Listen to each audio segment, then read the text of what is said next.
Yikes. Curious what position Darren Peterson thinks Keontae George plays.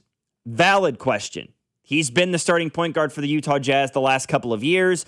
Is this going to be a situation where Keontae is now going to go play off the ball, or is Darren going to be the starting point guard for this team? But I mean, I felt like when I read that quote, I'm like, I got to start the show with that, with Darren seemingly, and who knows, maybe the quote is taken a little bit out of context, but I mean, you can find it on Twitter. It's about a 15-second clip. So it feels like, I mean, it's the majority of the quote is included in this clip saying about his summer league debut. He says, quote, "I'm back having fun. I wasn't really experiencing it that much at Kansas." You said that the comments would be bad. I haven't even looked on Twitter yet, but even just our text line right now is just rip. I mean, I knew this because Kansas fans are visceral.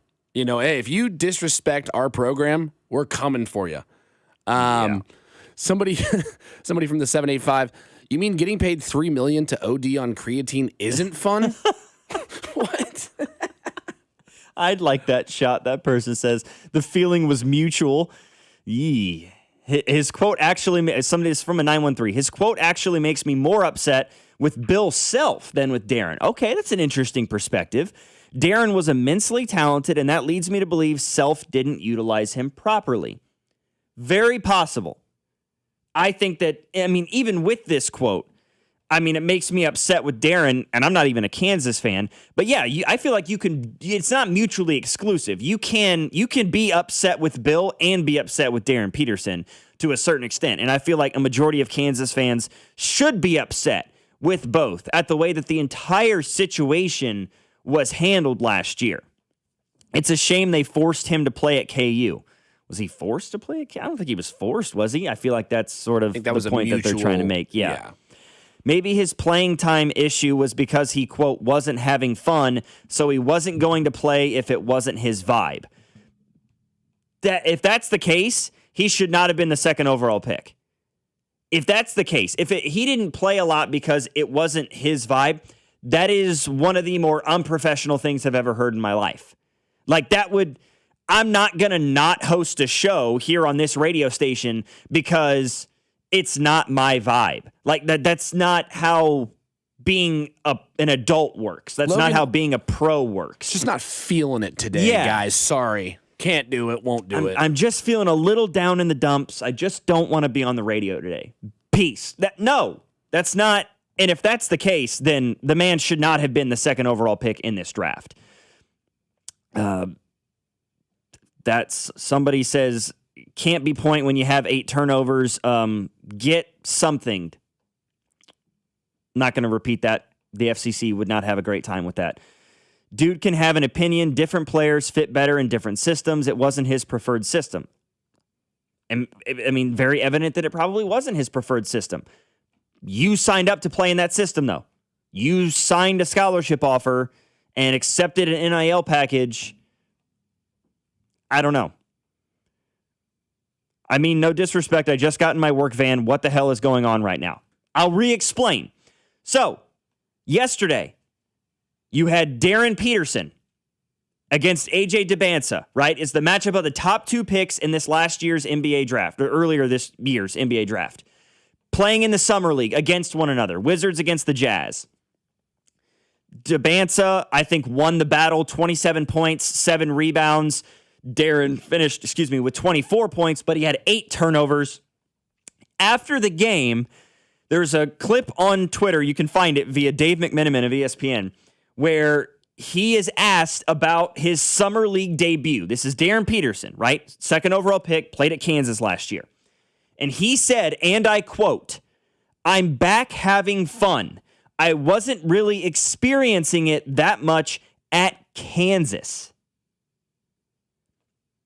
So what's going on right now? It seems as if Darren Peterson threw a little bit of shade at either Bill Self or the University of Kansas, maybe his teammates at Kansas. Something kind of gives off that vibe a little bit. Kansas fan here. Maybe, just maybe, he actually legitimately had a cramping issue that messed up his availability. That same issue would kill his fun because he wanted to play. Not everything is a conspiracy. Maybe that is the case. You're right. But he does go on in that same quote to, if it was the fact that he was hurt and that's why he didn't have fun at Kansas, that's one thing. But I find it interesting that later on in that same quote, when he's asked this question, he mentions that he was playing off of the basketball a ton at the University of Kansas. He wasn't the primary ball handler at Kansas. Now that he's with the Jazz, he said, quote, "I feel like myself again. Being on the ball, that's what," and then he goes on to say about being double teamed. If it was a matter of his health wasn't up to par and that's why he didn't have fun at Kansas, he would have said that. But he explicitly mentions that he didn't get to be the primary ball handler at Kansas, seemingly that being the reason by which he did not enjoy his time in Lawrence. That's why I feel like there is a shot being given here by Darren Peterson towards Bill Self and the Kansas men's basketball team. We'll continue to talk more about that throughout the show. We got a lot of messages in the text line. I'm sorry I couldn't get to everybody, but I want to talk a little bit of Royals baseball. And no, not necessarily about yesterday's 7-3 loss, not about the fact that they're 18 games below 500 with 3 games until the All-Star break.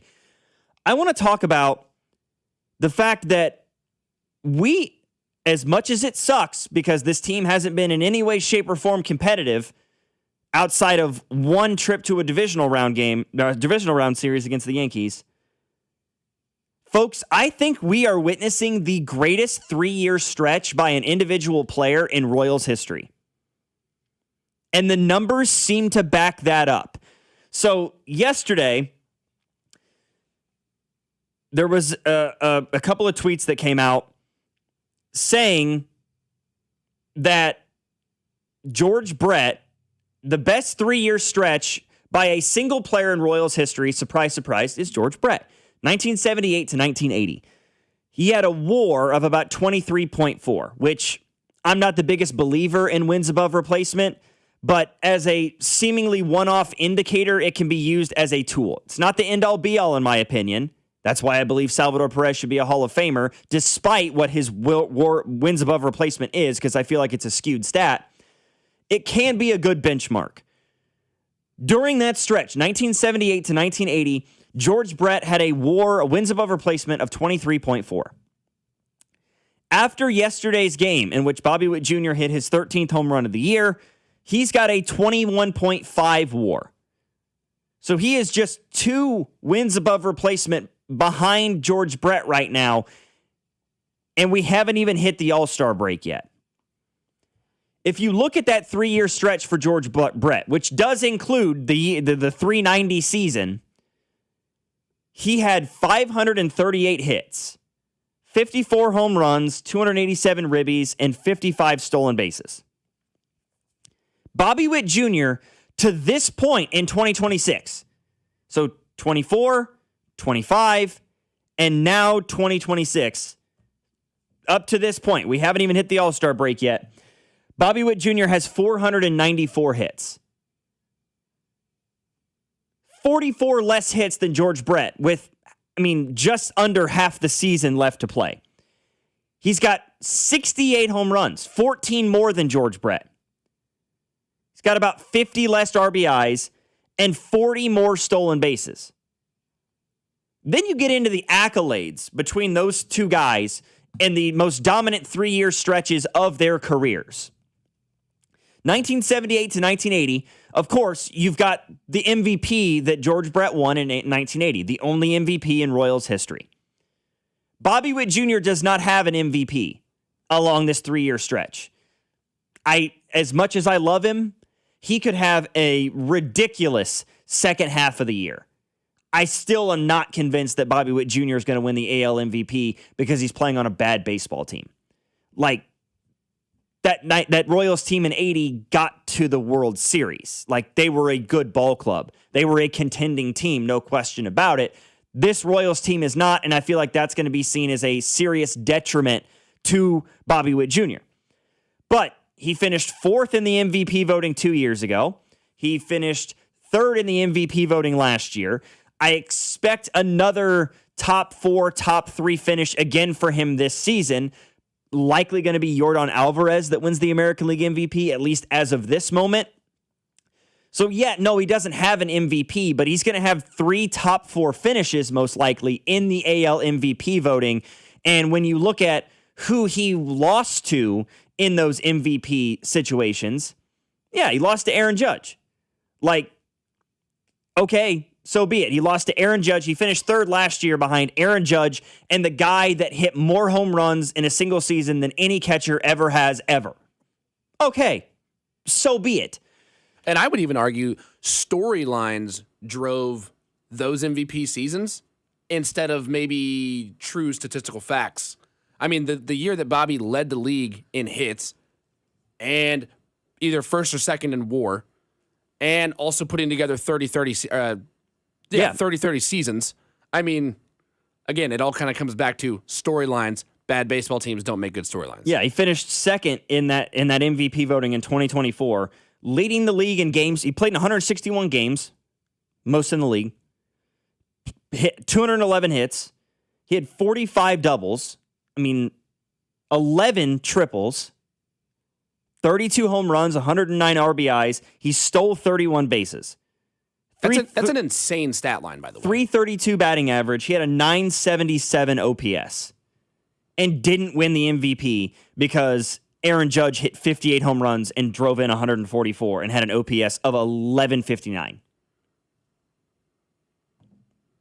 Somebody says, so Mike Trout can win MVP on a losing team, but Bobby can't. Mike Trout didn't have to contend with Aaron Judge. Mike Trout didn't have to contend with what Yordan Alvarez is doing this year on an Astros team that many people thought were going to kind of take a step back.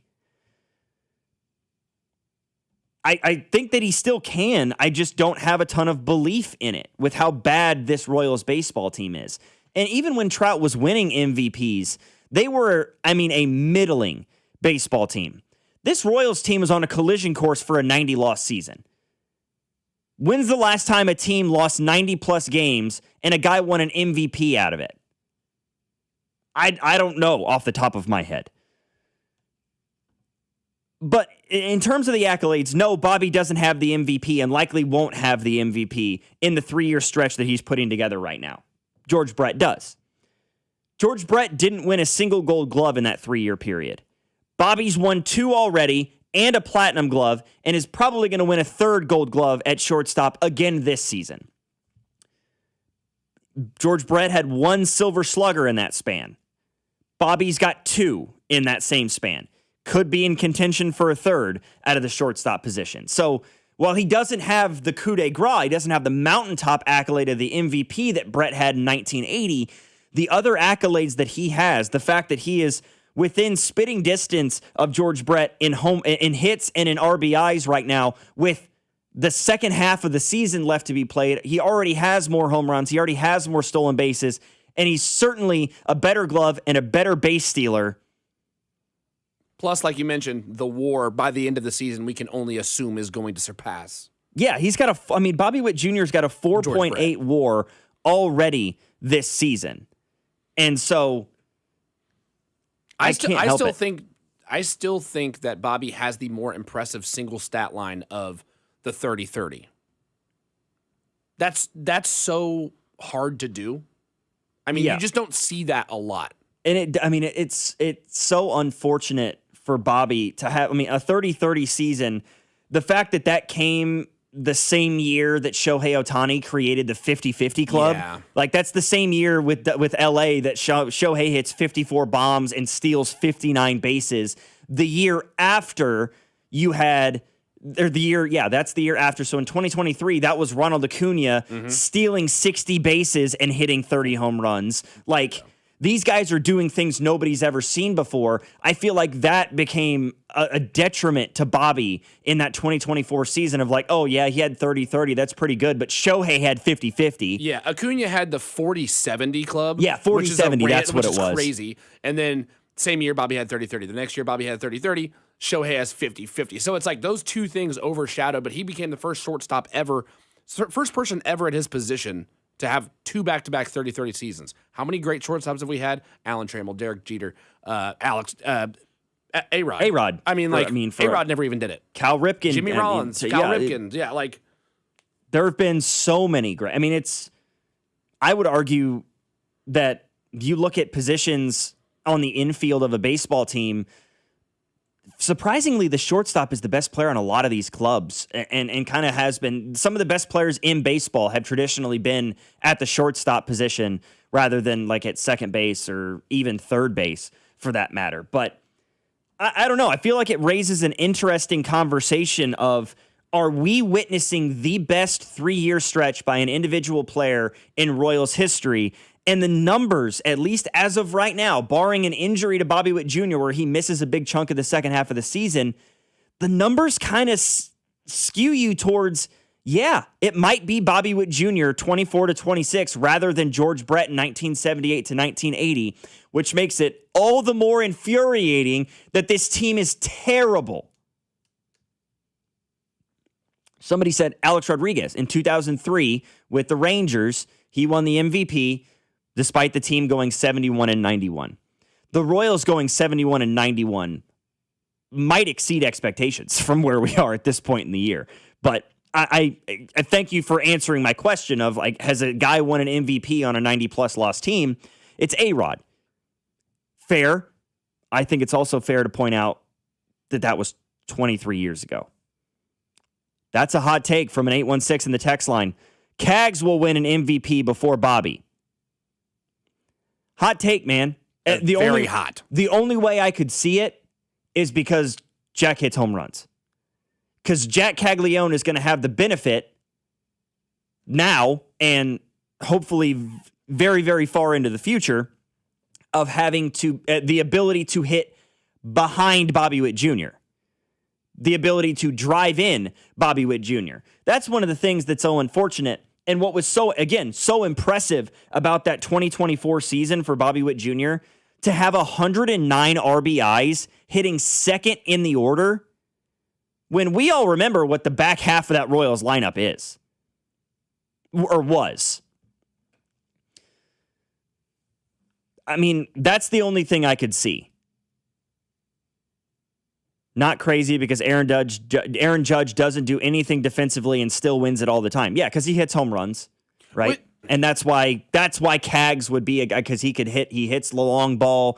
He will drive in a ton of runs, especially if he's hitting in the 4-hole, throughout his career, with Bobby hitting second, Michael hitting leadoff, and say a Carter Jensen or a Vinny Pasquantino hitting third, and he's hitting cleanup behind those guys.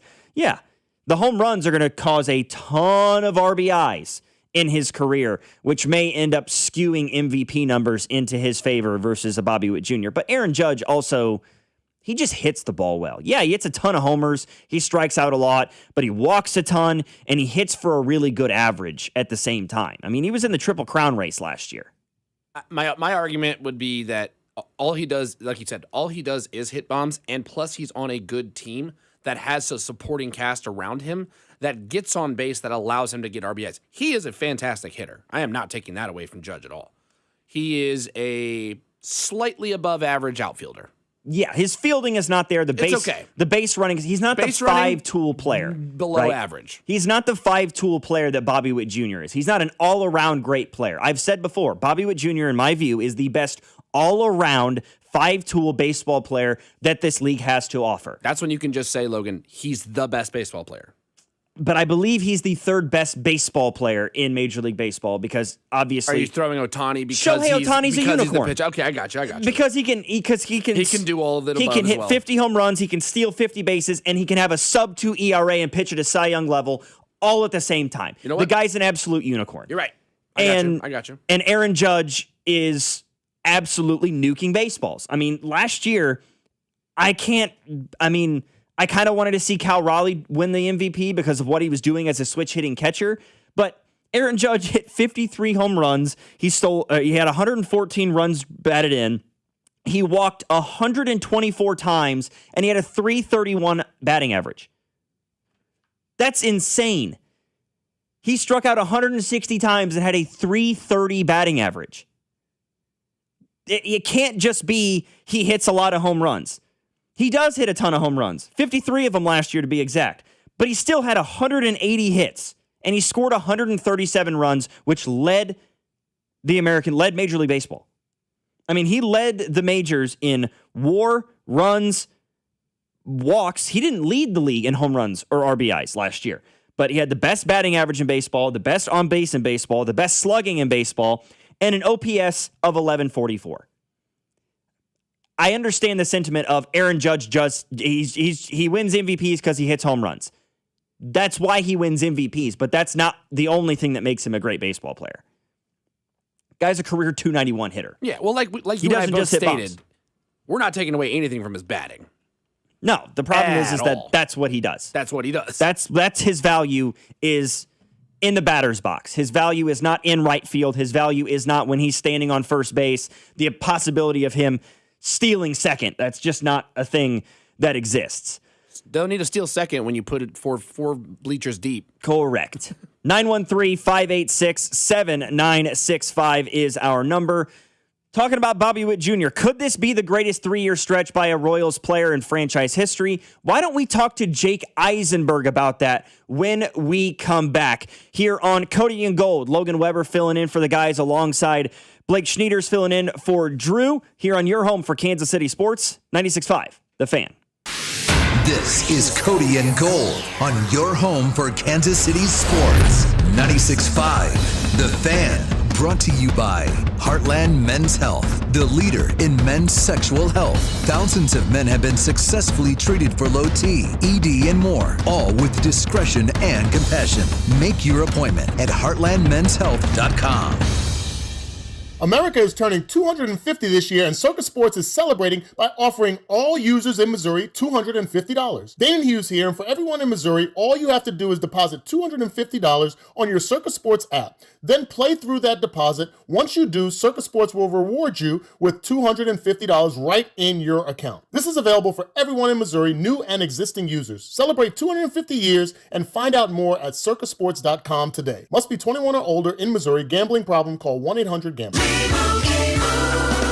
And Doug. Hot dog! Get your hot dog! Customize and save with Liberty Mutual. Hey, what are you doing? I like your method. Direct. To the point. A little loud, but... Listen, people don't buy car insurance the same way they do hot dogs. Not yet, but both are customizable. Popcorn! Get your popcorn! Hey, this is a hot dog area. And customize and save area. Get a quote at libertymutual.com or with your local agent. Liberty, liberty, liberty, liberty. Hi, I'm Jacob, your friend and an actual jeweler craftsman at Shane Company. I'm proud to work for a family business that's been committed to the highest quality standards for nearly 100 years. Your dream engagement ring is designed for quality every step of the way. We set your diamond by hand, not with machines.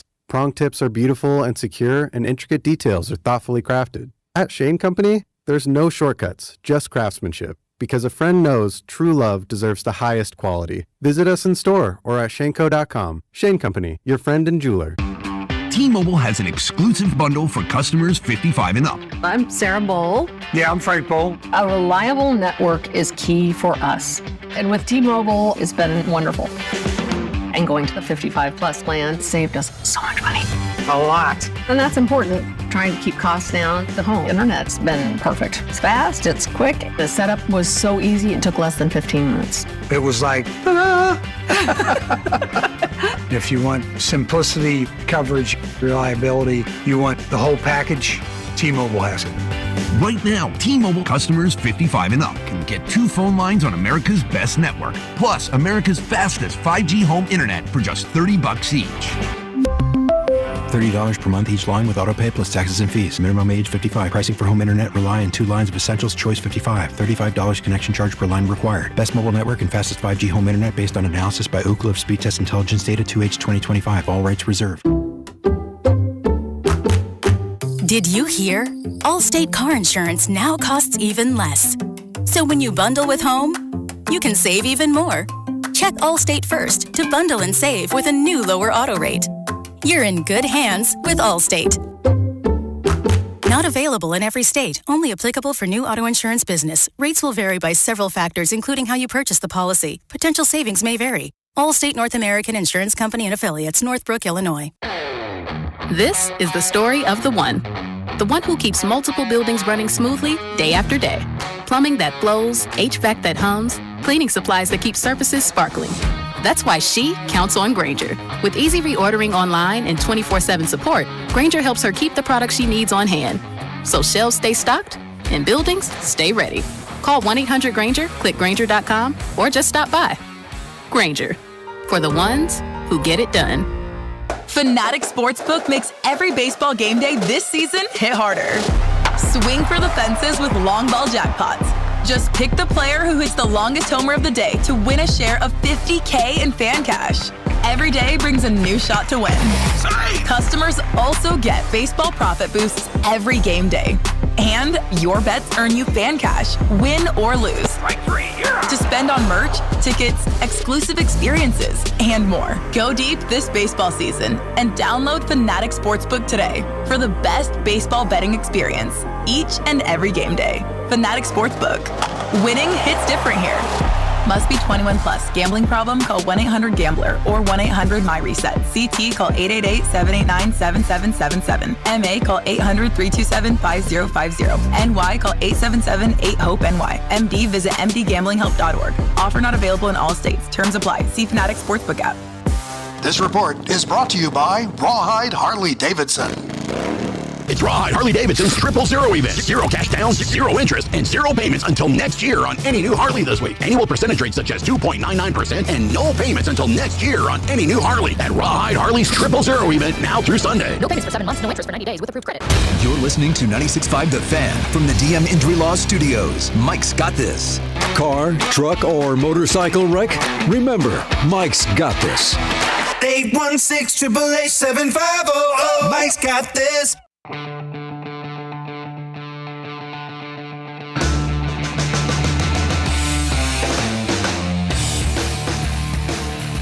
Talking Kansas City Royals, talking baseball here on 96.5 The Fan. Presented to you by Xfinity. Score the most reliable Wi-Fi, one price, 5 years guaranteed through Xfinity. Imagine that. And here with us to talk a little Royals baseball is one of the play-by-play voices of the Kansas City Royals, Jake Eisenberg, with us. And Jake, I kind of want to ask you, because Blake and I were having a conversation here before the last break.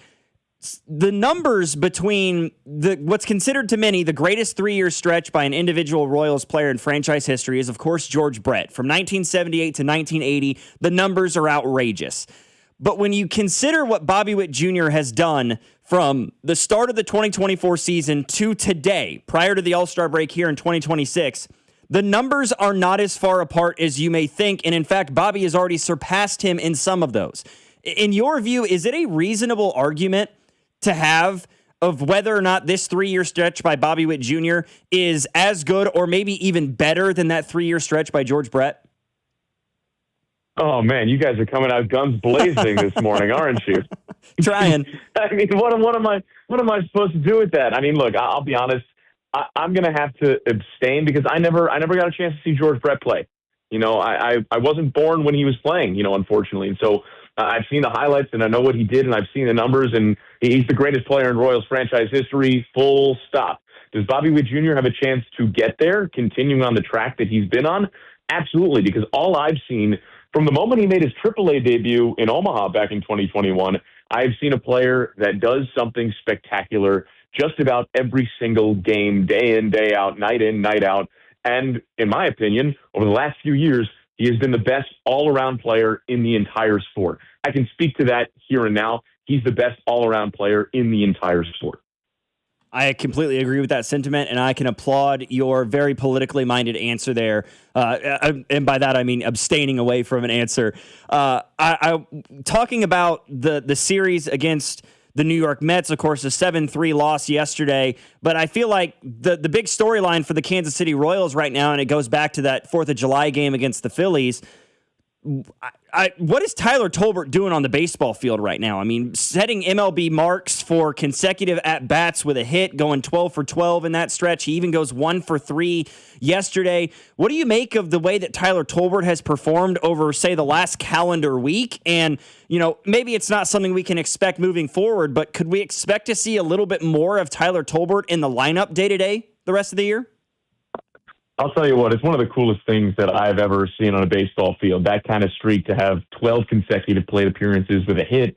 And I said this on the air the other night, and I have said this to some other people, we just witnessed something that's happened now 3 times in the last century and a quarter, over the course of baseball history. And it goes back to Johnny Kling in 1902 and Walt Dropo in 1952. And one of the things that I love about what Tyler Tolbert has done, stepping away from the actual on the field impact, is just that when you see something historic in baseball, it gives you the ability to take a step back and understand the historical context and lead you down these rabbit holes of learning about people that you never would have thought of before, that you've never even heard of before. And I just think that's a really interesting part of baseball and how it connects so many different people and so many different periods of American history, learning about Johnny Kling, who was born in Kansas City and then later became the owner of the Kansas City Blues. And now he and Tyler Tolbert are connected over a century later because of this one statistical thing that they did. I just think it's one of the more incredible things that our sport has to offer.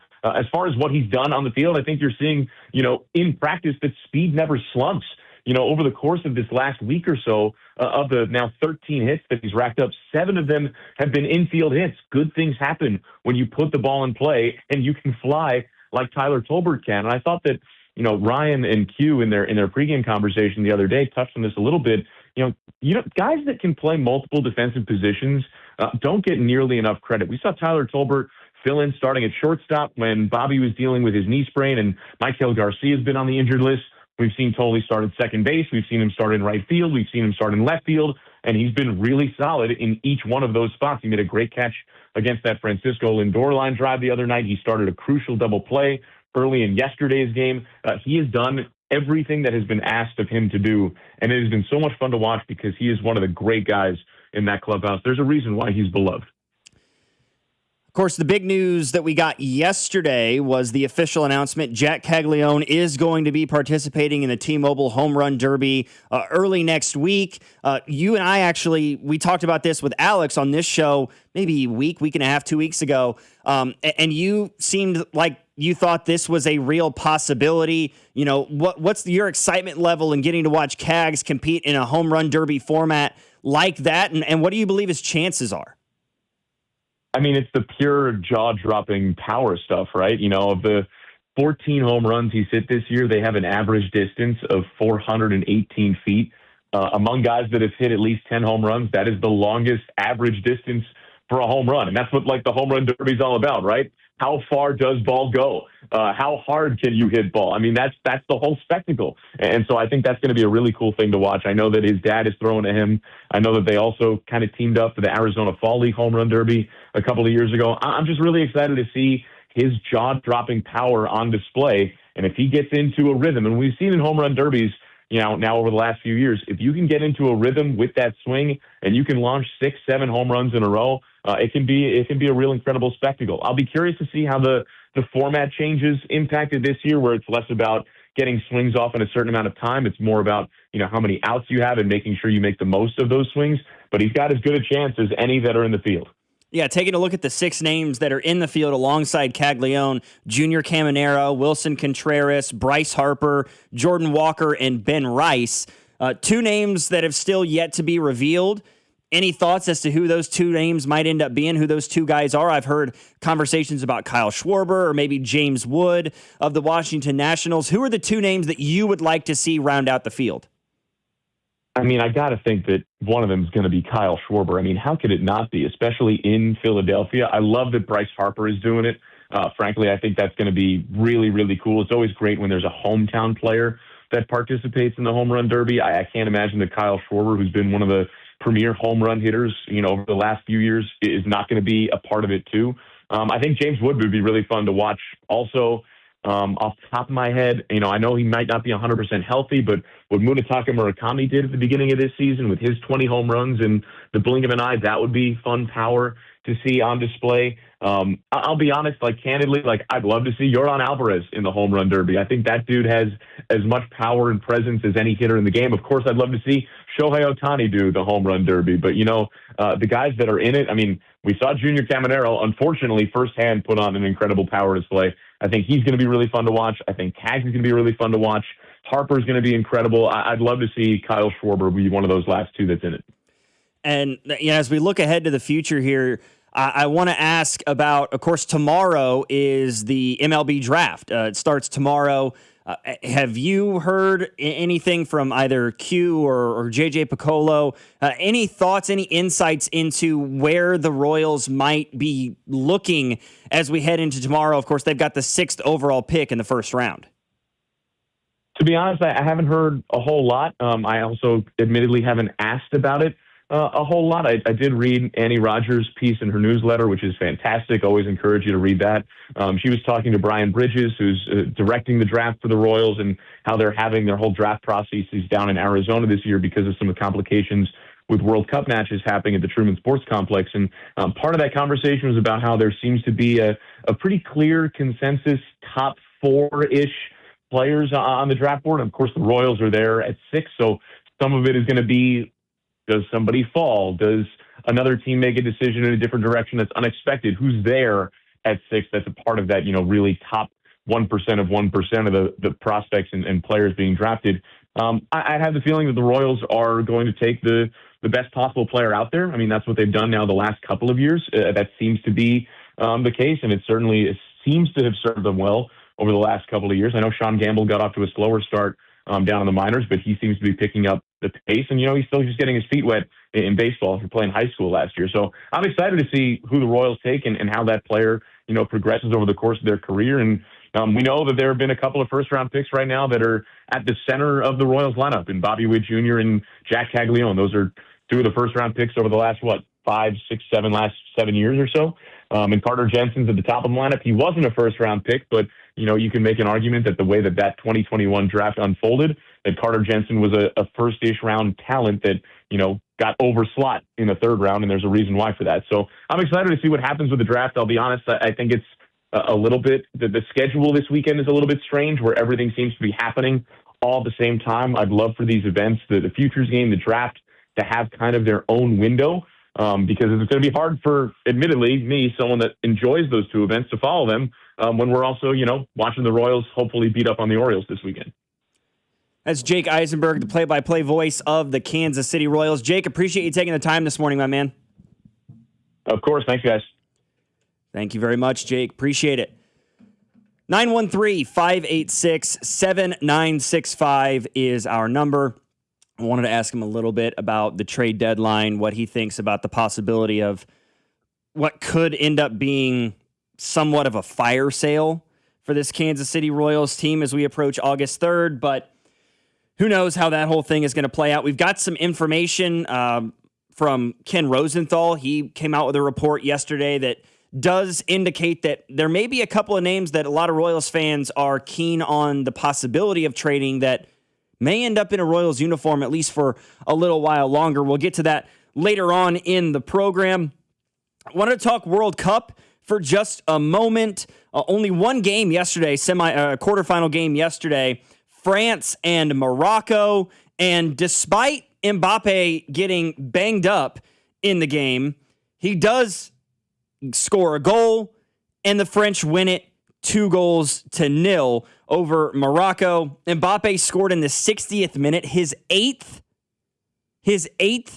of the World Cup thus far, doing just extraordinary things. He and Lionel Messi, of course, atop the leaderboard in that category, both of them with 8 goals scored apiece. Erling Haaland has 7. Harry Kane of England with 6. Nobody else on this list. Dembele of France has 5. Everybody else is 4 or fewer. That shows you the level of dominance that Mbappe and Messi are putting together. And they did it quickly. I mean, this was a 0-0 score at halftime, right? Morocco was staying in it. They were playing great defense. It seemed like France had the momentum. They were doing great things offensively. They just couldn't capitalize. But then Mbappe, it looked like they just needed to get the one to go, right? Mbappe scores in the 60th.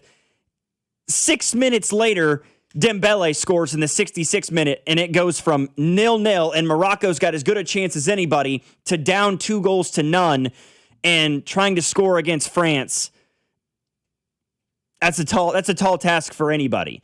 So France wins. They advance to the semifinals of the World Cup for now the third consecutive time. Of course, they won back in 2018. They got second 4 years ago in 2022. And now here they are in the semifinals, likely going to be the favorite in their semifinal matchup, I would assume, as the team that was the odds-on favorite to win the World Cup coming in. And when you've got two premier goal scorers like Mbappe and Dembele, along with a really, really good defensive half of the pitch, I should say. Let me use the correct terminology. You got to like France's chances right now. So how much have you actually gotten to watch of France and or Argentina? I will admit I did not watch yesterday's game, but I did watch. I watched one of their qualifying games, one of the pool play games that they had. Okay. The reason I ask is because I've watched both of them, multiple games now. There is such a difference in the way that they play as a team and what you saw from America, even throughout the tournament. Yes, America started hot. The USA men's team started very hot. Some would argue they didn't have any European teams in pool play, which I was actually talking to a buddy of mine, John, who's very knowledgeable when it comes to soccer, football, whatever you want to call it. And he said that it would have made the men's USA team much more prepared for Belgium had they gotten to play a Euro team in the pool play. Oh. Now, when you watch France and Argentina, it's head and shoulders, whatever, above what we saw America do. And the two things that I see that they do fantastically, they are great passers. USA, they were a good passing team, but their crossing is almost always on the money. And their ability to flip the switch in quick attack, both France and Argentina, if they can go all game 0-0, and like you said, 60th minute, 66th minute, when they turn the attack on, it is fast, it is ferocious, and it's vicious, and it's on point. France can put it together and switch on a dime. Same thing with Argentina. Messi is unstoppable. Mbappe is not even 30 yet, and he's already almost tied Messi for all-time World Cup goals, which is an insane stat. That kid's got an extremely bright future, even more than he already has. But watching those two teams, it is incredible watching them play. Just the crispness of the passing, the crossing, the attack, the ability to flip on the attack is really cool and magical to watch. So with France's 2-0 win over Morocco yesterday, they are in the semifinals and they will await the winner of today's lone World Cup matchup in the quarterfinals, one that had the United States performed a little bit differently on Monday, they would be participating in. It's Spain against Belgium. And, I mean, obviously, Belgium is coming off of a very impressive 4-1 victory over the United States. Spain, meanwhile, they're not a tremendous goal-scoring team, but they have, at least to this point, had the best defense in the tournament. When I say that, I'm not kidding. Spain has yet to allow a goal. They have not allowed a goal in this entire tournament, and that's dating all the way back to pool play, okay? This Spain defense is a force to be reckoned with. Belgium's, their premier position is their goal scoring. It is with the midfield and their strikers. This is going to be a fascinating matchup to see who takes this one today and ultimately advances to take on that incredible French team in the first semifinal game, which is, I think that the 14th, I want to say. That would be Tuesday, the 14th? That is correct. 2:00. And then, of course, you got two other World Cup games going on tomorrow. Norway and England. Fascinating matchup in and of itself. Because you've got, again, I mean, we've talked a lot about Mbappe and Messi throughout this tournament, and rightfully so. They're leading the tournament in goals scored and all those things. But Right behind him with 7 is Haaland of Norway and Harry Kane of England. So you could say that those guys are arguably the 3rd and 4th best players possibly in this tournament. They're going to be matched up against one another. And then you've got Argentina against Switzerland. Nobody's really giving the Swiss much of a chance, which is a bit surprising to me, considering how much Argentina struggled with Egypt in their round of 16 game. But maybe it's just people are quietly, or maybe not so quietly, hoping for a collision course between Mbappe in France and Messi in Argentina to meet in the World Cup final, which would just be, that would be a cinematic World Cup final. But that would almost be a passing of the torch from Messi to Mbappe. Especially if the French win, but you would also have the possibility of, if Argentina wins, then Messi has, a chance to quite possibly go out on top at 38 years old. If he were to come back and compete in the World Cup next year, he would be pretty close to, if not setting the record for the oldest player to compete in the World Cup. So I don't know. This may end up, and we've already been told that this tournament was it for Ronaldo. We've heard from Neymar that he's never competing in a World Cup again. This may end up being it for Lionel Messi competing in the FIFA Men's World Cup. And the idea of him possibly being able to go out on top, it's a great storyline no matter how you slice it. If you have that France-Argentina final, who knows if that's how it plays out, because I feel like Norway and England are going to give Argentina everything that they can handle. And if Spain or Belgium wins, honestly, I think for the French, they would like to see Belgium win this game, because Belgium's defense has shown a proclivity for lapses. They've given up goals. Spain has not. Their defense has been so damn good throughout this entire tournament. I don't know. And this is I'll take things I never thought that I'd be passionate about for 200, Alex. Soccer. I'm just not a soccer guy. I haven't been throughout my life, even when it came to the World Cup. But I don't know if it's the fact that there were World Cup games in Kansas City this year or what it was, but I'm all in. I've watched more soccer in the last 2 weeks than I probably have in the last 10 years. I'm just being honest. 913-586-7965 is our number. We've got more coming up, including, of course, the Chiefs Red Half Hour at 11:30, where we'll kick things off with Jordan Foote from the Kansas City Sports Network joining us to talk a little Chiefs and some questions about training camp and a Chiefs legend that we may not see in a uniform for much longer. Stick around with us here on Cody and Gold. Logan Weber and Blake Schnieders filling in for the guys here on 96.5, The Fan. What's up, Kansas City? This is Cole Reagans, and you're listening to Cody and Gold. Weekdays starting at 10 on 96.5 The Fan. Brought to you by Heartland Men's Health, the leader in men's sexual health. Thousands of men have been successfully treated for low T, ED, and more, all with discretion and compassion. Make your appointment at heartlandmenshealth.com.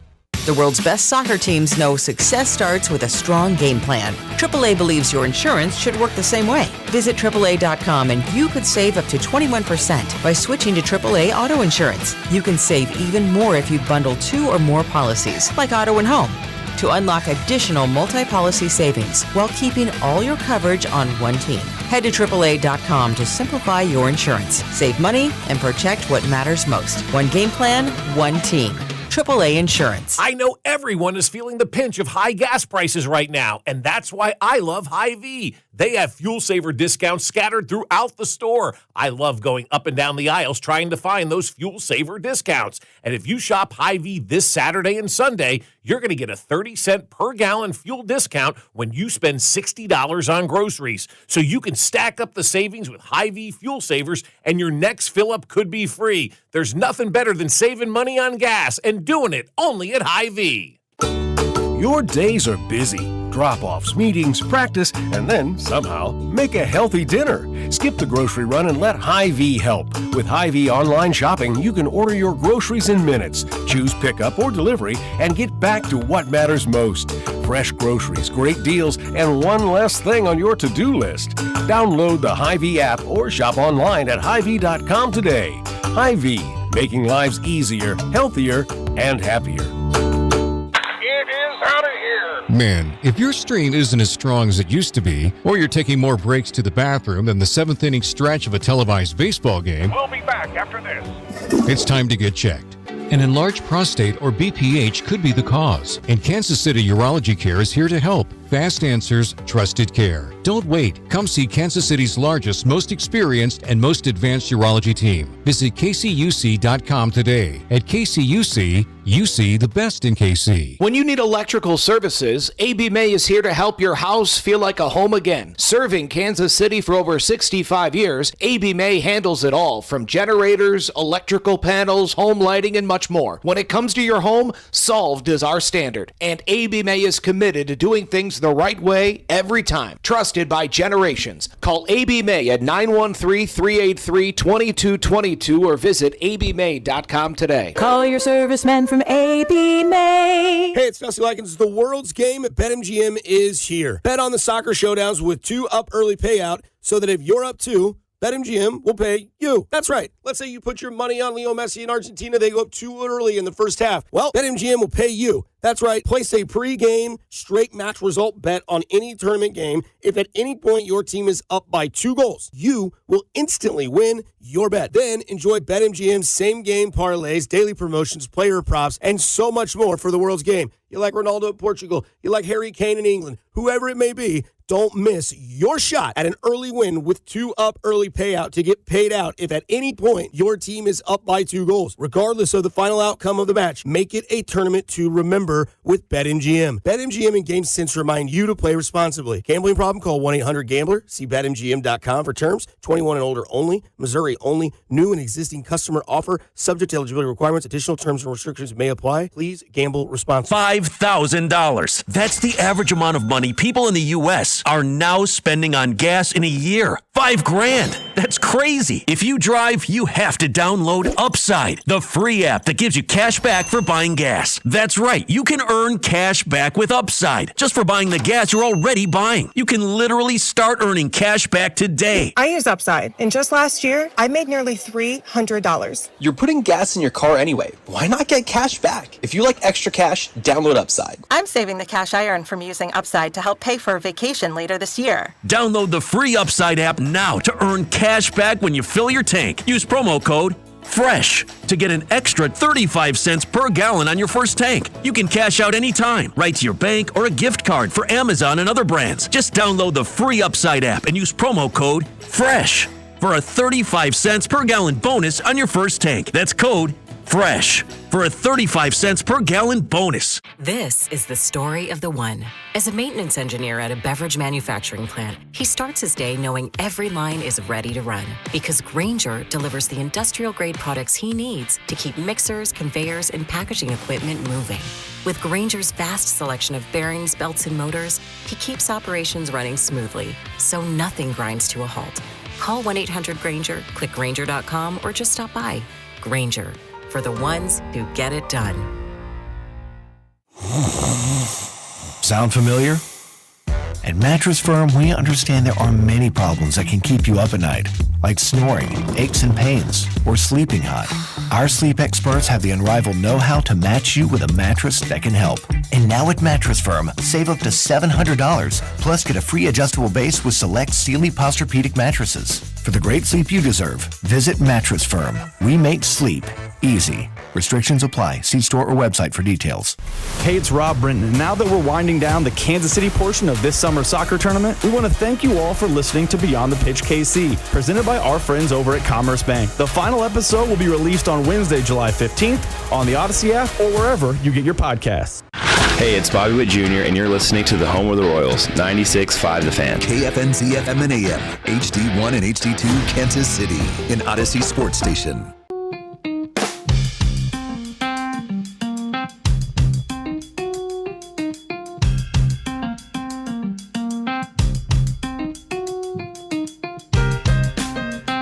Listen, I'm admittedly, I'm a younger guy, right? I'm 28 years old, so I don't have a lot of experience, at least at this point in my life, with a lot of nostalgia.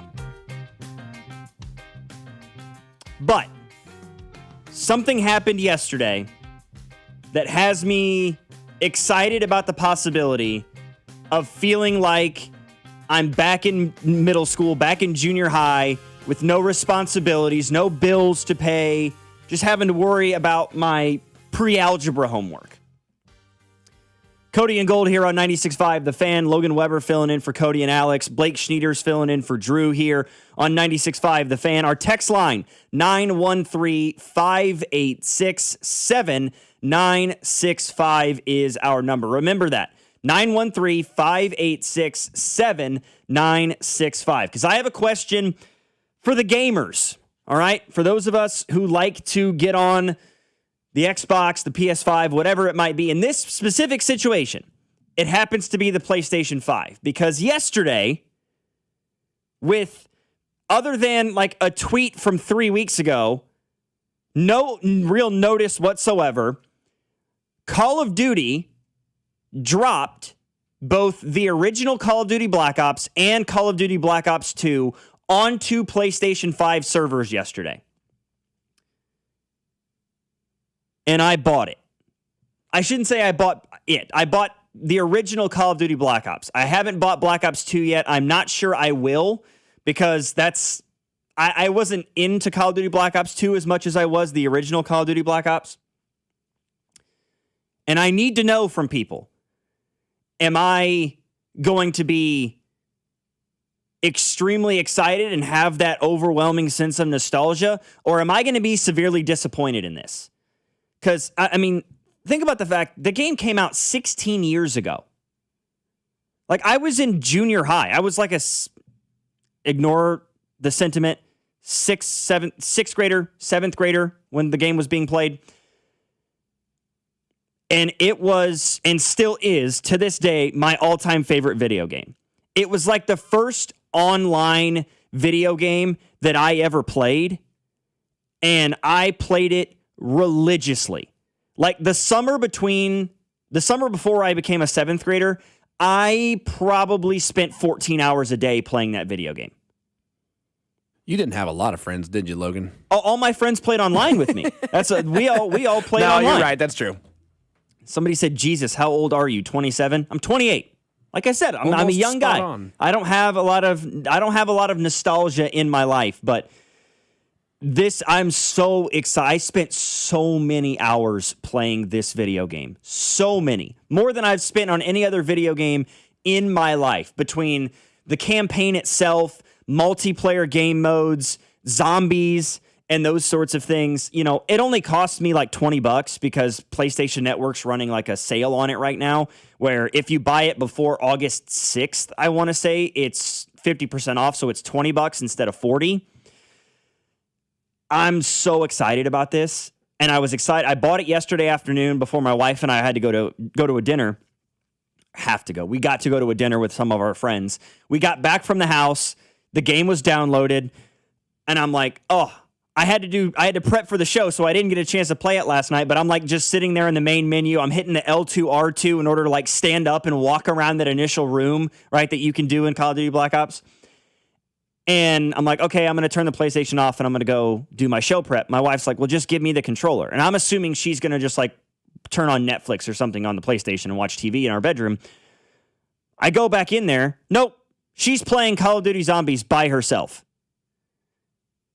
And it frankly felt as if somebody, like, you gave me a perfect description this morning, Blake, of that feeling of my wife playing the game before me. It felt like she opened my birthday present. It's like she opened my Christmas gifts and she was playing with them. She stole that joy from you. She could not understand in the slightest why I was in any way upset about her playing this game before me. She's like, I played this game when I was growing up too. And I'm like, yeah, okay, but you didn't buy it. I bought it. Right? I feel like it'd be almost similar to if you had, only because Cody and Gold like to do this, if you had bought a pack of baseball cards, right?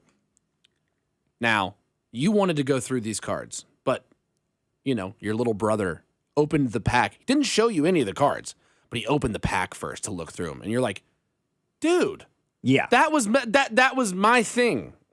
I wanted to hear the crisp pop. I wanted to hear the game upload for the first time, and I feel like you somehow soiled it for me. A little bit, yeah. Like, I mean, she got done with a game, and I came in there, and she had, like, opened up the multiplayer menu. Oh, so then you saw it already? Yeah. And you're like, ah! Yeah, and, like, the music of the multiplayer menu in Call of Duty is just embedded into, like, every recess of my brain. Like, from the frontal lobe to the cerebral cortex. That, like, as soon as it hit me, as soon as I heard the music, I'm like, oh my God, I'm 12 again. That's the same for me with 007 GoldenEye. Oh, yeah. Dun, dun, it's that same, like, you remember the game lobbies, or even, like, the pause menu music for GTA 5. If you know what I'm talking about. Oh, yeah, dude. Somebody just said, Logan, you damn well know that you had to go to that dinner. Your wife is the boss and told you that you were going. I can neither confirm nor deny. Happy wife, happy life. Logan, you have a wife who shares a wife that shares your passion for video games. Do you know how rare that is? Enjoy it. Yes, sir. Yes, sir. Oh, buddy, you're married. You didn't buy it for you. We bought it for us. Oh, that's tough, dude. And extremely accurate. It was a family purchase. It was a family purchase. It was. You know, it went on the family credit card. I get it. Of course. Fair. The first Black Ops was my first COD. Much like you, I spent so many hours on it. I'm excited to play it again, dude. I'm excited. Adam, I'm hope that I'm not going to be severely disappointed because, like I said, what are your trepidations here? Why would you expect to be disappointed? Because it's not going to be as good as you remember? Yes. That's the fear I have. Okay. Is that it's the nostalgia of it. It's how much I remember enjoying it as a kid 15 years ago to now, like the way that video games are now. Yeah. Like, I mean, like the best example I have for it is like the college football video games. Of course. So like when you had NCAA football 14 and that was the last NCAA football game there was, that game was fantastic. And I played it for years and years. And I played it for a decade after it came out because it was all there was. And then college football 25 came out and I started playing that all the time. And then I went back and I played college football. I went back and played NCAA football 14 because my best friend from college and we had a big dynasty that we had on that. So we went back one night and played it.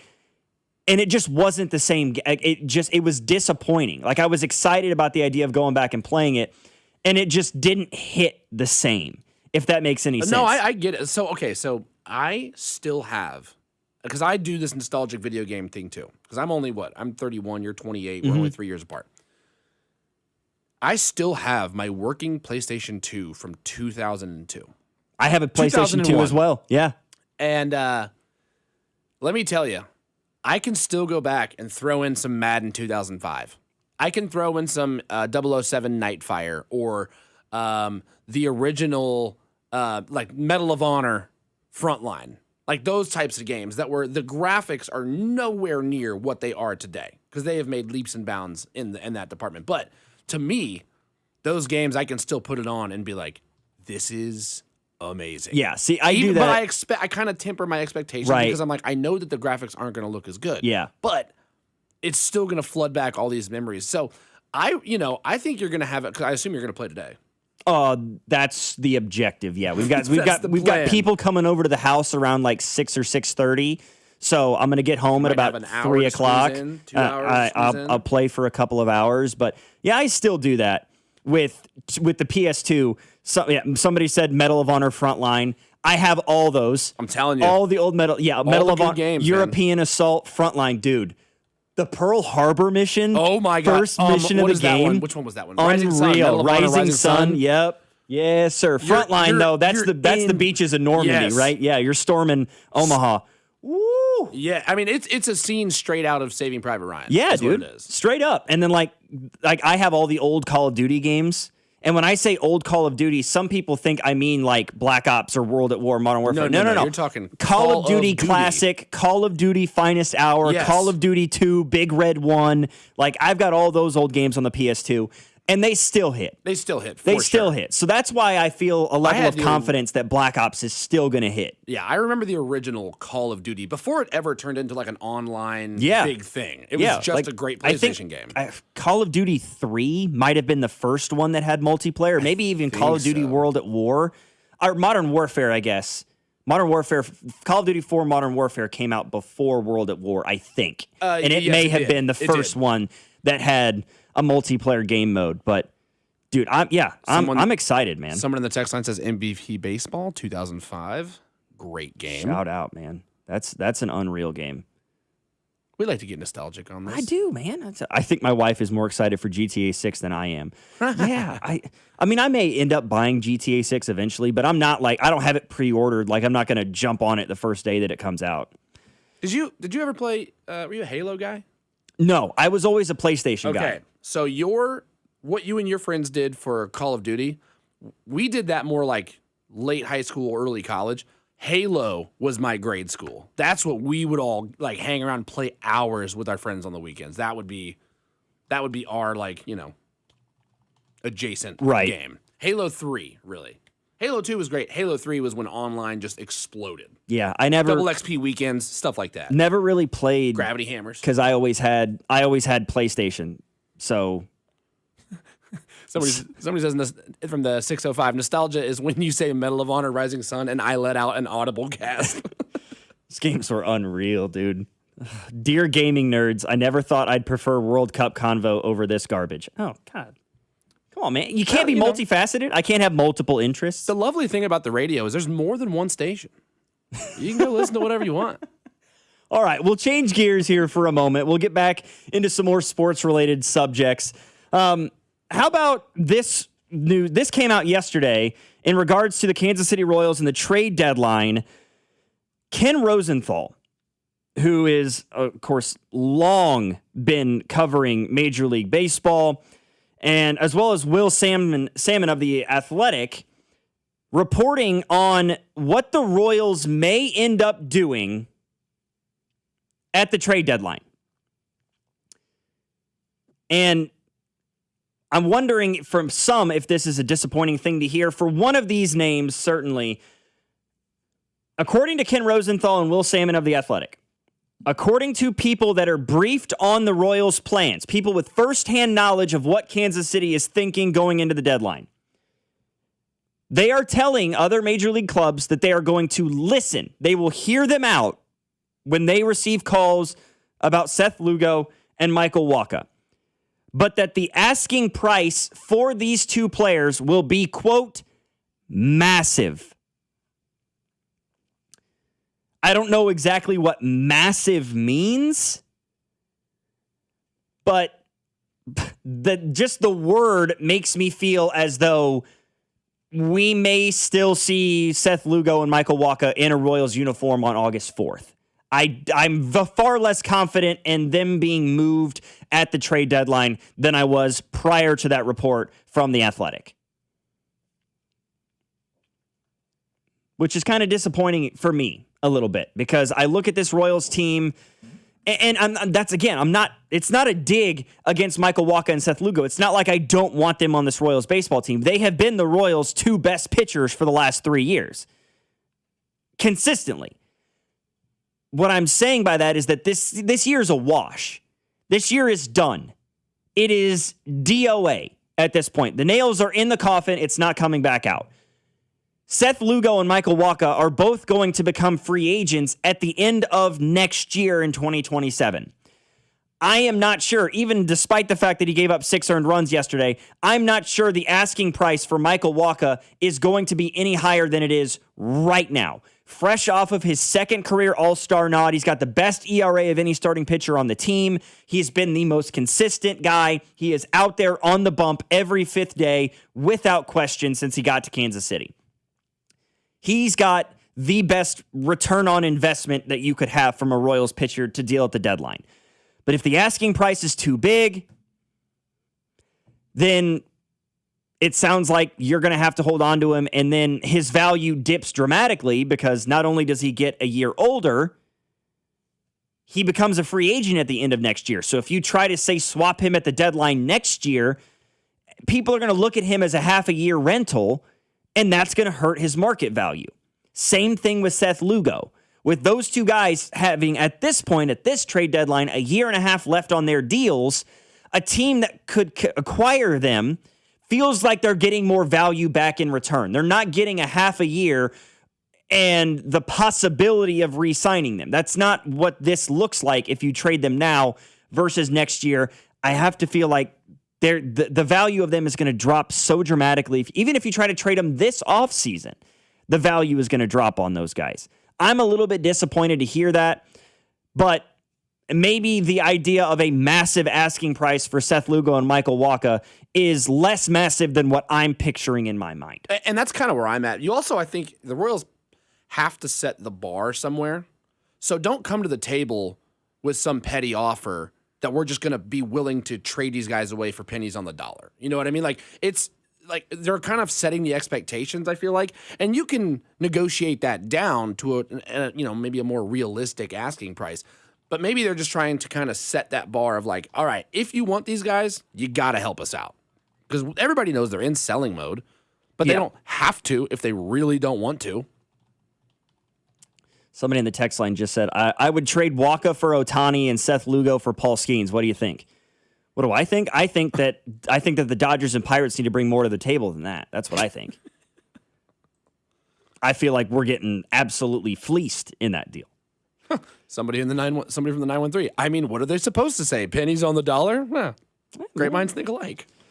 When will we admit that this front office needs to be cleaned out? This is exactly what Dayton would have done. It's time. I am not. I will say I have changed my opinion dramatically when it comes to the idea of Matt Quatraro. I am not so much willing to pull the trigger on firing Piccolo yet, because I feel like Piccolo has done some good things. Like at the time, the Reagan's extension made so much sense. You avoid arbitration with him completely. He just finished top 3 in the Cy Young voting. You extended Seth Lugo, which surprised people. You gave Wacha an extension. Things that the previous GMs and ownership groups of the Royals didn't do. So, and I feel like he's done some good things in the draft. Like, going and getting Jack Caglione. That's a boon for J.J. Piccolo, giving Bobby Witt Jr. the extension, giving Michael the extension.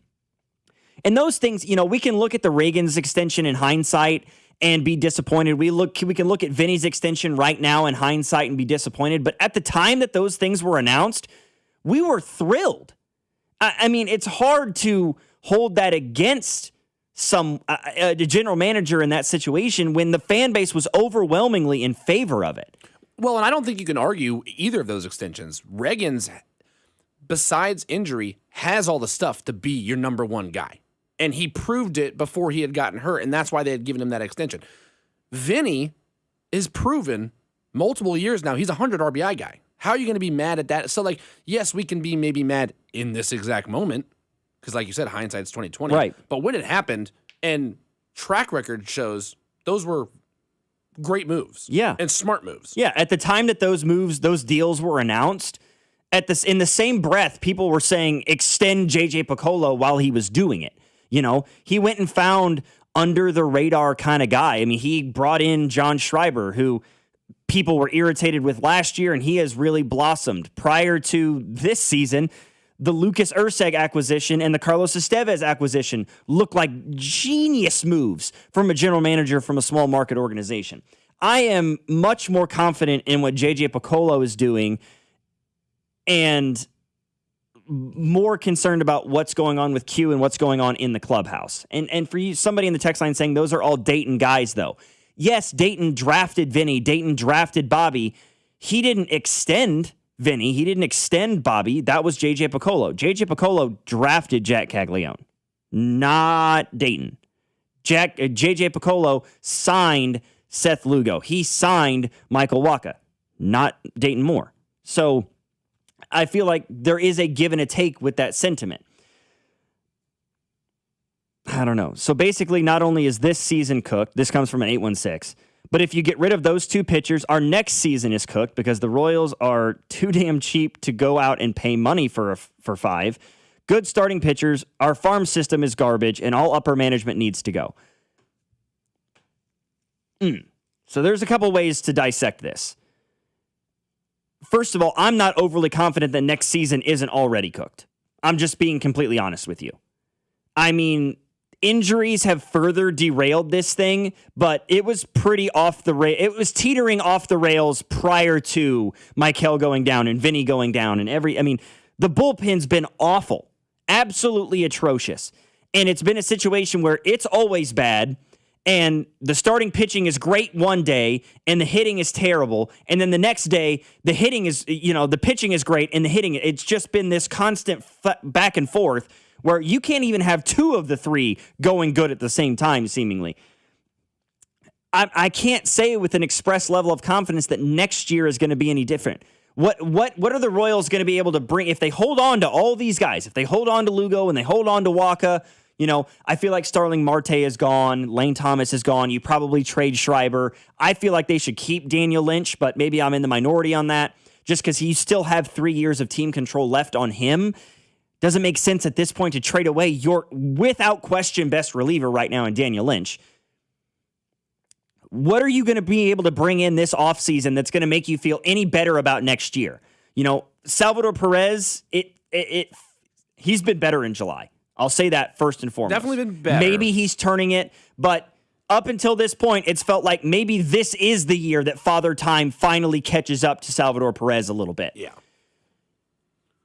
Vinny, as good as he is when he's healthy, it's becoming a little bit more apparent all the time that you just have to kind of pencil in an IL stint for Vinny Pasquantino year after year. It's happened now 3 out of the last 4 seasons with him. Not only that, but you also, unfortunately, have to kind of pencil in he's going to start slow. Yeah, he's going to start slow. Until he changes our minds and shows us differently in April. Yeah. I mean, April was atrocious. It was awful. And it was absolutely not good was. either last year. Right. Now, he still had a great year last year, but he started real slow. Yeah, and May was a little bit better, but it still wasn't great. And then he was hitting the ball extremely well in June before the injury hit. And then, he was hitting over 300 in June through the first week of the month, and then he gets banged up. I just don't, I don't have a super, unless Jack takes the next step and he does become that all-star caliber right fielder, which he was in June, but he wasn't necessarily that guy in May and April and March. Does Carter Jensen take the next step? Somebody says that the farm system is garbage. I disagree. The farm system has some really good pieces. The problem is those pieces they're a couple years away. Yeah. They are well down the road. Waiting to be called up. Or double A high producers right now. Yeah, the 8 of the Royals' top 10 prospects right now are in low A or high A.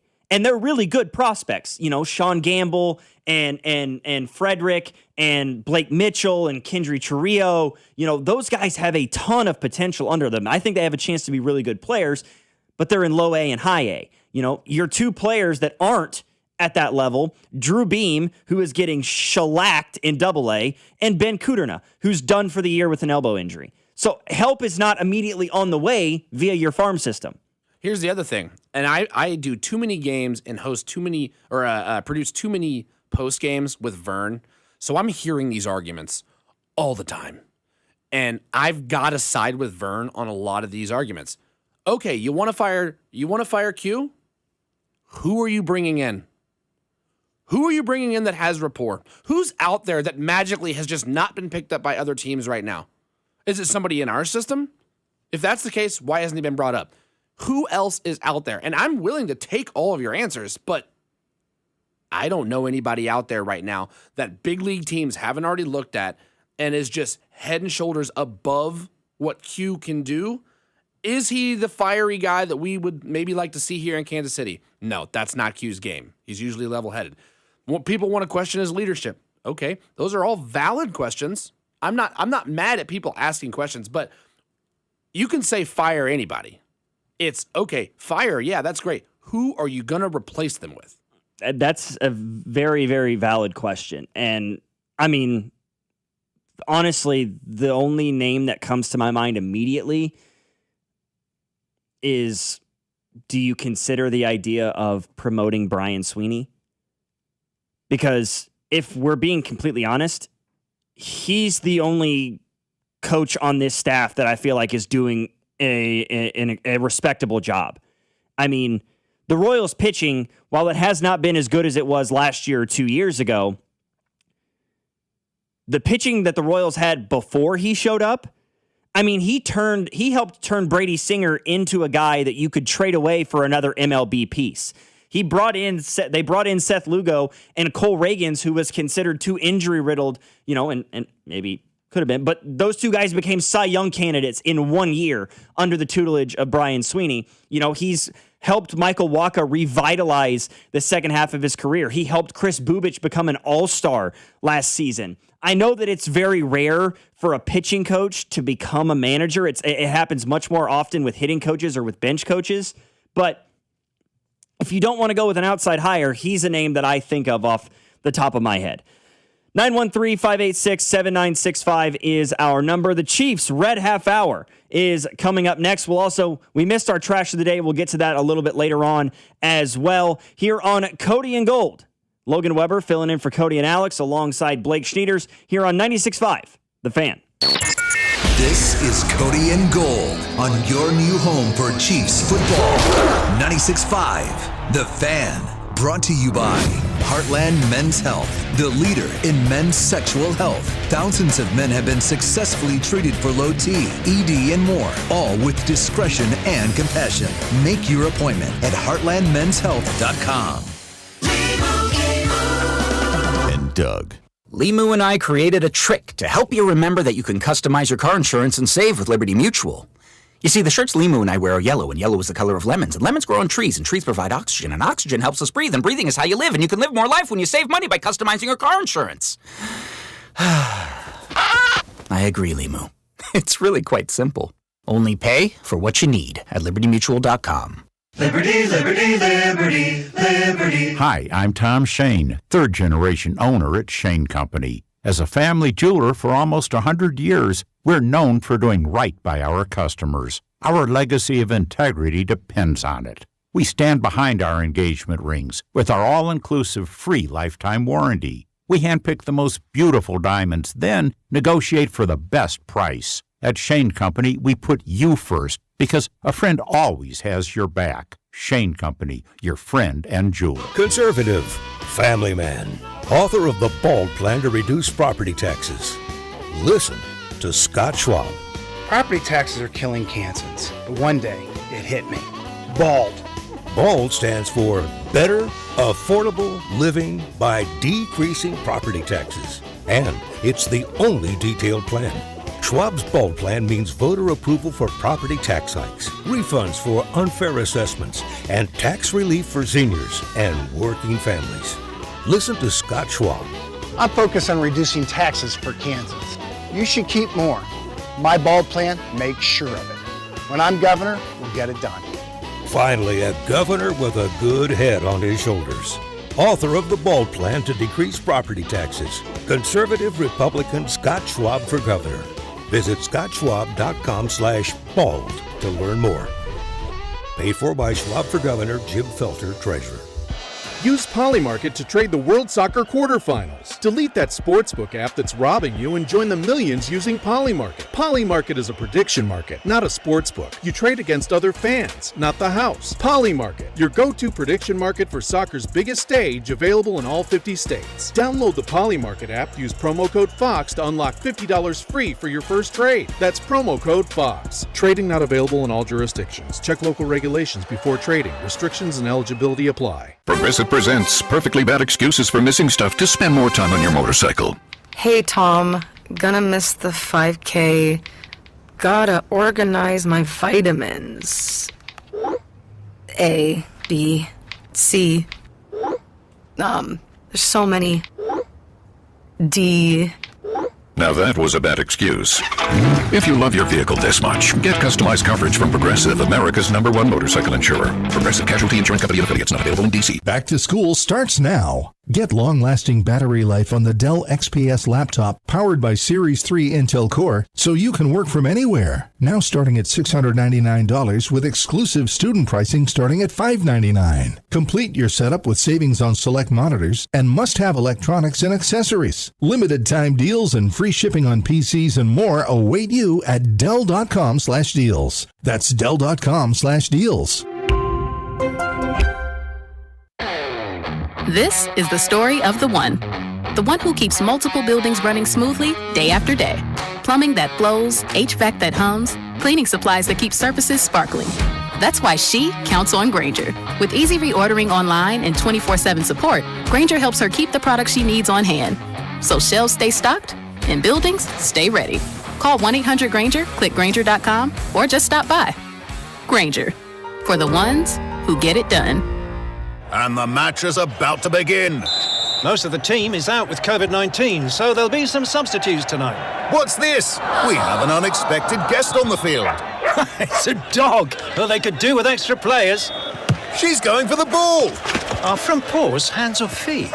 Soccer season is full of surprises, and COVID-19 could be one of them. If you test positive, prescription medications may help. Ask your doctor if they're right for you. Learn more at PfizerForAll.com. Sponsored by Pfizer. Onyx, I keep having stomach issues. Please make me a doctor's appointment. Okay, are you suffering from diarrhea, bloating, gas, or oily stools? If so, you may want to ask your doctor if it could actually be a problem with your pancreas, called exocrine pancreatic insufficiency, or EPI. My pancreas? How is EPI treated? A prescription medicine like Creon, pancrelipase, is used to treat people who can't digest food normally because their pancreas doesn't make enough enzymes. Creon is the #1 prescribed treatment for EPI. Creon may increase your chance of fibrosing colonopathy, a rare bowel disorder. Tell your doctor if you have a history of intestinal blockage or scarring or thickening of your bowel wall, if you are allergic to pork, or if you have gout, kidney problems, or worsening of painful swollen joints. Call your doctor if you have any unusual or severe gastrointestinal symptoms or allergic reactions. Take Creon as directed by your doctor, and always with food. Do not chew capsules, as this may cause mouth irritation. Other side effects may include blood sugar changes, gas, dizziness, sore throat, and cough. These are not all the side effects of Creon. You can learn more at 1-800-633-9110. Before your appointment, visit creoninfo.com. That's CREON info.com. J. Rieger & Co. Oh, so Welcome good. into the Quality Chiefs crafted in Red Kansas Half City. Hour. J. Rieger & Co. Straight Bourbon Whiskey. Winner of Best Craft Bourbon at the 2025 Ascot Awards. At 90 proof, it's rich, well balanced, and oh, so good. Quality crafted in Kansas City. You're listening to 96.5 The Fan from the DM Injury Law Studios. Mike's got this. Car, truck, or motorcycle wreck? Remember, Mike's got this. 816-888-7500. Mike's got this. Welcome in to the Chiefs Red Half Hour. Every day at 11:30 with Cody and Gold on your new home for Chiefs football. 96.5 The Fan. Welcome into the Chiefs Red Half Hour here on Cody and Gold. We have Jordan Foote on the line with us. He is a reporter for the Kansas City Sports Network, also does some work for Prize Picks. We'll get to him in just a minute, but saw this just a little bit ago. We didn't get a chance to talk about it during the last segment, despite the fact that we were talking Royals. Vinny Pasquantino is now officially back with the Kansas City Royals. He has been reinstated from his rehab assignment on the IL. I don't know. There's no indication that he will be in the lineup today. Also, no indication that he won't be. But I will say I would expect to see Vinny in the Royals lineup one of the next 3 days on the road in Baltimore prior to the start of the All-Star break. On the line with us now again, Jordan Foote. He is a reporter for the Kansas City Sports Network. And Jordan, my man, what's going on? What's going on, buddy? It's a crazy time in the sports calendar, right? We're past the NBA season. Our beloved basketball is in the rearview mirror. We got some WNBA going on. The Royals, there's not a ton to talk about on that front besides injuries and maybe some trade deadline chatter. But Chiefs are going to be here right around the corner. Training camp later this month, and then it's all hands on deck from there. So it's still pretty exciting. Yeah, we're getting ready for training camp here. So it's that time of the year where we are kind of just dissecting and discussing a lot of what ifs, a lot of this whole Nostradamus style atmosphere. And, you take a look at the team this year and there's a lot of new faces, right? A lot of guys out, a lot of guys in, specifically via the rookie class. And that's kind of where I'll start with you today.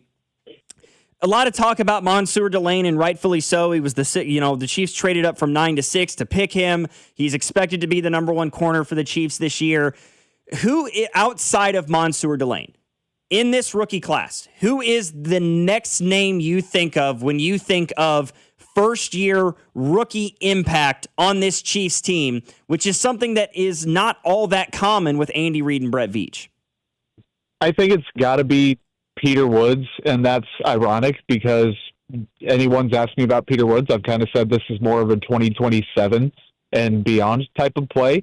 The Chiefs did a decent job during the offseason of patching up some of the holes on their roster, but also you go to maybe an R. Mason Thomas, they didn't make quite the premium enough investment where R. Mason's going to start right out of the gate. Like, I think that for better or worse, Ashton Gelati is going to be defensive end too, opposite George Karlaftis because of the floor that he sets in the run game. He knows the playbook better, all of the stuff that we talk about. And the same applies for Peter Woods. Khyiris Tonga, the Chiefs needed a reliable run-stuffing, kind of more traditional nose guard, and I believe that he can fulfill like a peak Derek Nottie type of role. And if they get that, it's fantastic production. It's decent value. They're going to be better on early downs. They're going to be getting off the field better on late downs because I believe that's when Peter Woods can come in and just wreak havoc. And the packages that Steve Spagnuolo is going to be able to unleash will be pretty fun to watch. And don't get me wrong, Emmett Johnson was a good pick. Jaden Kennedy could turn into maybe even down the road a potential starting cornerback. Like, they had good pickups. Cyrus Allen, for where they got him, was fantastic. But in a draft class that probably won't see too many rookies get a ton of playing time because of the changes they've made elsewhere and the talent that they've acquired, I do think that even if Peter Woods, let's say, 3.5, 4.5 sacks, something like that, if he doesn't even sniff 5, has the occasional pressure, like, I think that his snaps will cut a little deeper, be more impactful, because I'd be willing to say that they're going to come on later downs instead of the first and second rundowns. And of course, he'll be either the running mate or, I mean, quite possibly even become the heir apparent to Chris Jones. And this time of year, it's all the rankings, the NFL's top 100, CBS Sports top 100. A recent list had Chris Jones as the number 4 defensive tackle in the NFL, dropping down from number 2, where he was a year ago. Agree, disagree with Chris Jones falling in that list of the best interior defensive linemen in football? Disagree. I just published a story, actually, Chiefs on SI. We're doing a top 25 Chiefs ranking. You can guess who's number 1, and Creed Humphrey was number 2.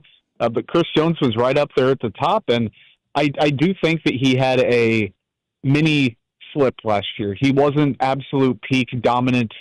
And for a while, like, Chris Jones was playing at pretty much an Aaron Donald level as a pass rusher. Like, that's not a crazy thing to say.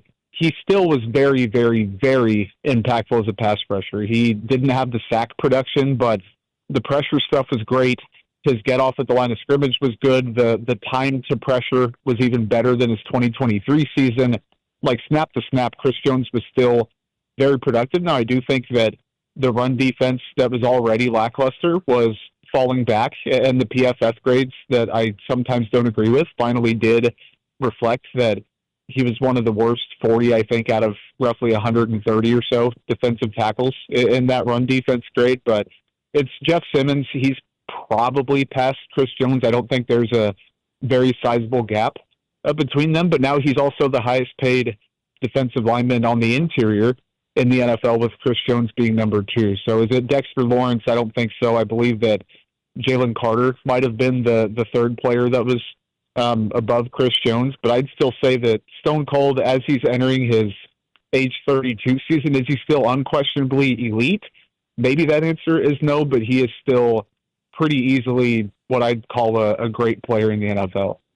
Yeah, and looking at your top 25 list before today, one name that kind of popped out to me, and one that I don't feel like is being talked about enough this offseason. So much conversation about the draft and Mansour Delane and Peter Woods and the Kenneth Walker signing, rightfully so.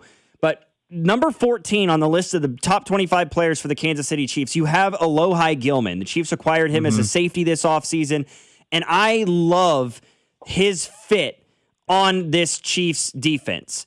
What made you put him at 14? What kind of an impact do you believe he can have for the Chiefs as sort of that veteran secondary presence that the Chiefs have kind of been missing since Justin Reed left?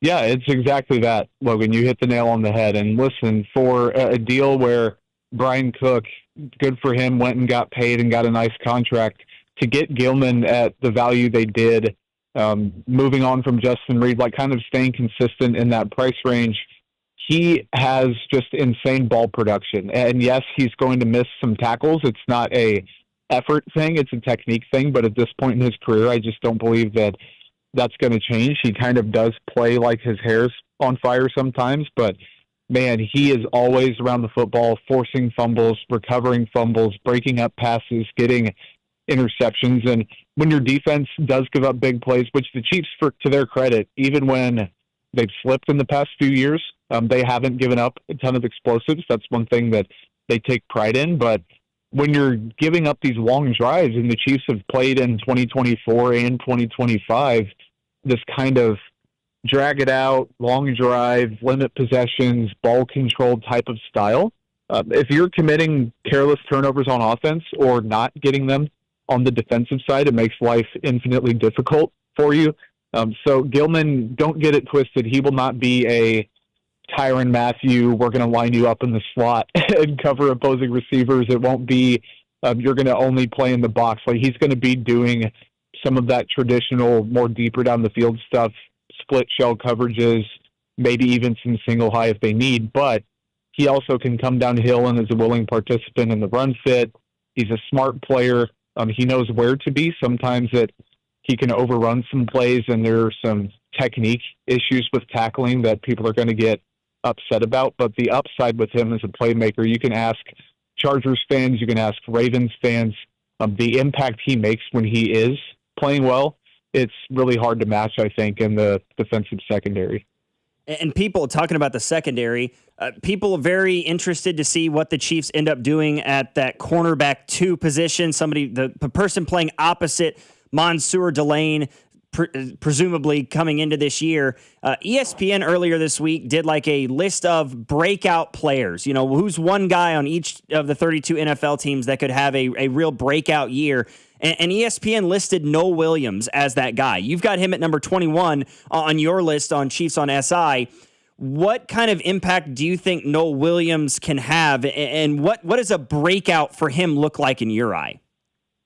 I think the breakout for Noel, he is a polarizing player, and I struggle to say that he's definitively going to break out because there was a little bit of a limited sample size. But you watch that tape the last, 5-6 weeks of last season, once he got legitimate playing time, he looked awesome, playing with extreme confidence. Like, you talk about the Jalen Watson role of, okay, I might not be the most athletic player out here, but I'm going to impose my physicality on you. I'm going to get handsy. I'm going to make the refs kind of swallow their whistles there and keep the flags in their pockets as long as they can. Noah Williams gives you that. He's competitive. He's fiery. Steve Spagnuolo seems to like him a lot. And for as great as Spags is, and I'm one of the highest on him around, but he does kind of get some favorites sometimes. And we've seen it with the Jamari Connors of the world, the keeping Nick Bolton on the field so much, even when it might behoove the Chiefs to roll with somebody else on a passing down, stuff like that. Noah Williams seems to have the in with Spagnuolo, or at least not have the out, so to speak, where some players will get buried in the doghouse. And Mansour Delane is clearly going to be the top dog. The Chiefs traded up for him. You can talk about the value, wasn't the right move, all of that good stuff until the cows come home. But Noah Williams has the length, the boundary chops, and we talk about the L'Jarius Sneed reacquisition, what they're going to do at slot. Is Kader Kohou going to be fully healthy, recovered? That seems to be yes, but how much does he have left in the tank? How consistent is he? That remains to be seen. The secondary had a bunch of changes this offseason. I think a lot of them for valid reasons, not necessarily positive because we have to see, but valid. And a lot hinges, though, on Noah Williams turning into the cornerback they need him to be. And it might not even be more of he breaks out and has 5 interceptions, 8 passes broken up, whatever it is. But if he can just get 90% of how he played down the stretch, but do it over the course of a full season, I think that really the sample size adjustment would showcase more of a breakout than a limited sample in a 6-11 season where there weren't eyes on him. If you can double that back with eyes on you, then you're a legitimate player. Well, as much as we love the hypotheticals and the lists and all those things, I think all of us are chomping at the bit for the season to begin. Training camp about a month away here. Jordan, appreciate it, my man. Always love talking to you here in the morning. Thank you very much. Yep, likewise, brother. That is Jordan Foote, writer, reporter for the Chiefs on Sports Illustrated, for the Kansas City Sports Network, does some work on Prize Picks. Good friend of mine. He's been doing it for a long, long time. Not many guys know or cover the Chiefs quite as well as one Jordan Foote does. One thing that I didn't get a chance to ask Jordan about, I kind of wanted to save it for when we were done here, is Chris Jones himself, right? I asked him about him dropping on some lists. You know, some people have him going as the second best defensive tackle down to the fourth.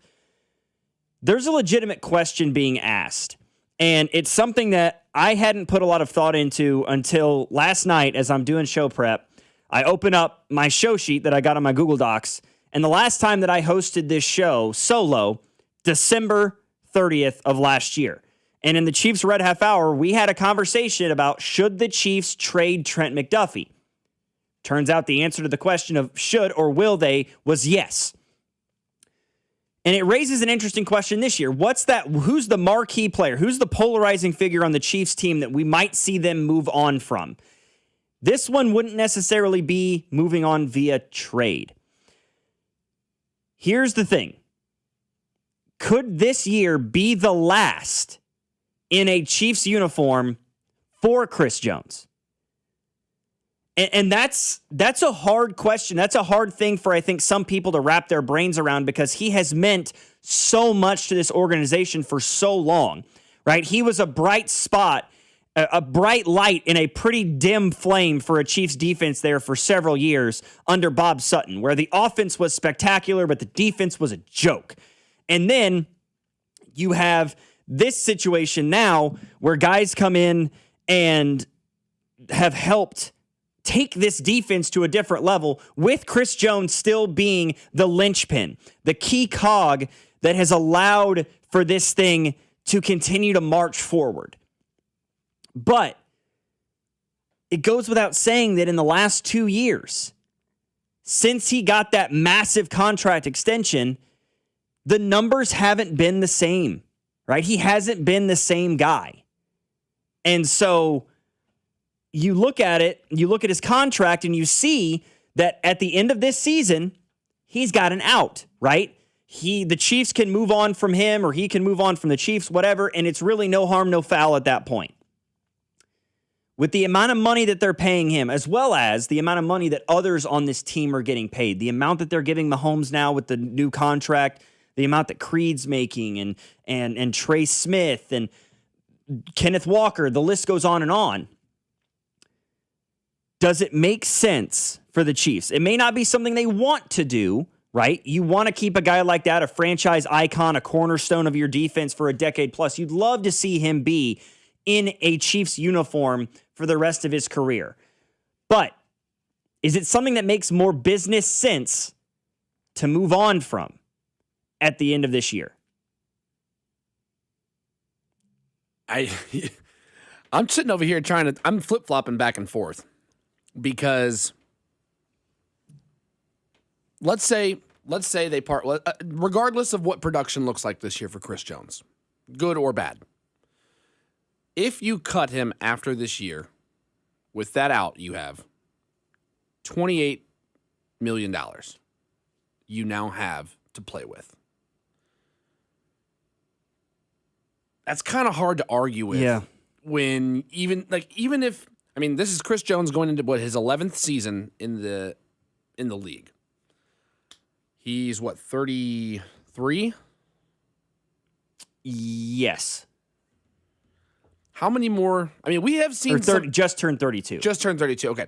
We have seen some anomalies in the NFL. I mean, hell, Calais Campbell's almost 40 years old.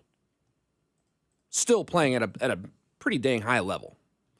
Is that going to be the factor for the Chiefs? Is what you could get out of production going to tease you more than $28 million in cap space that you can play with to go get free agents, get a couple free agents. Right.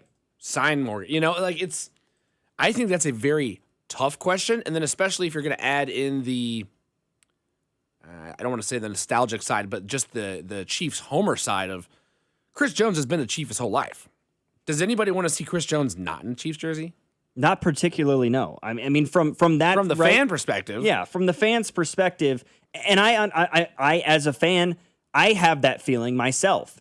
But I also can sort of take a step back and understand that from a business standpoint, for quite possibly the good of the team, the good of the organization, the good of the future of the organization, you may be forced to have to make a really difficult decision. I mean, especially if this season takes place, and again, purely hypothetical.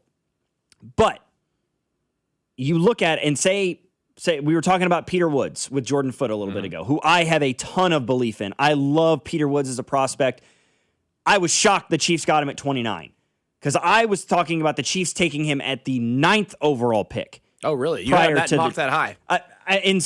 Prior to like the combine and watching him sort of fall down the board. I mean, I thought he was that good a prospect. Well, I feel like in 2025, correct. I think he was mocked as the number 2 D tackle or number 1 D tackle overall. Yeah, he was projected as a top 5 pick coming into the year. Yeah. I mean, like he's got that kind of talent. I loved him at 20. I mean, him at 29 felt like such a steal.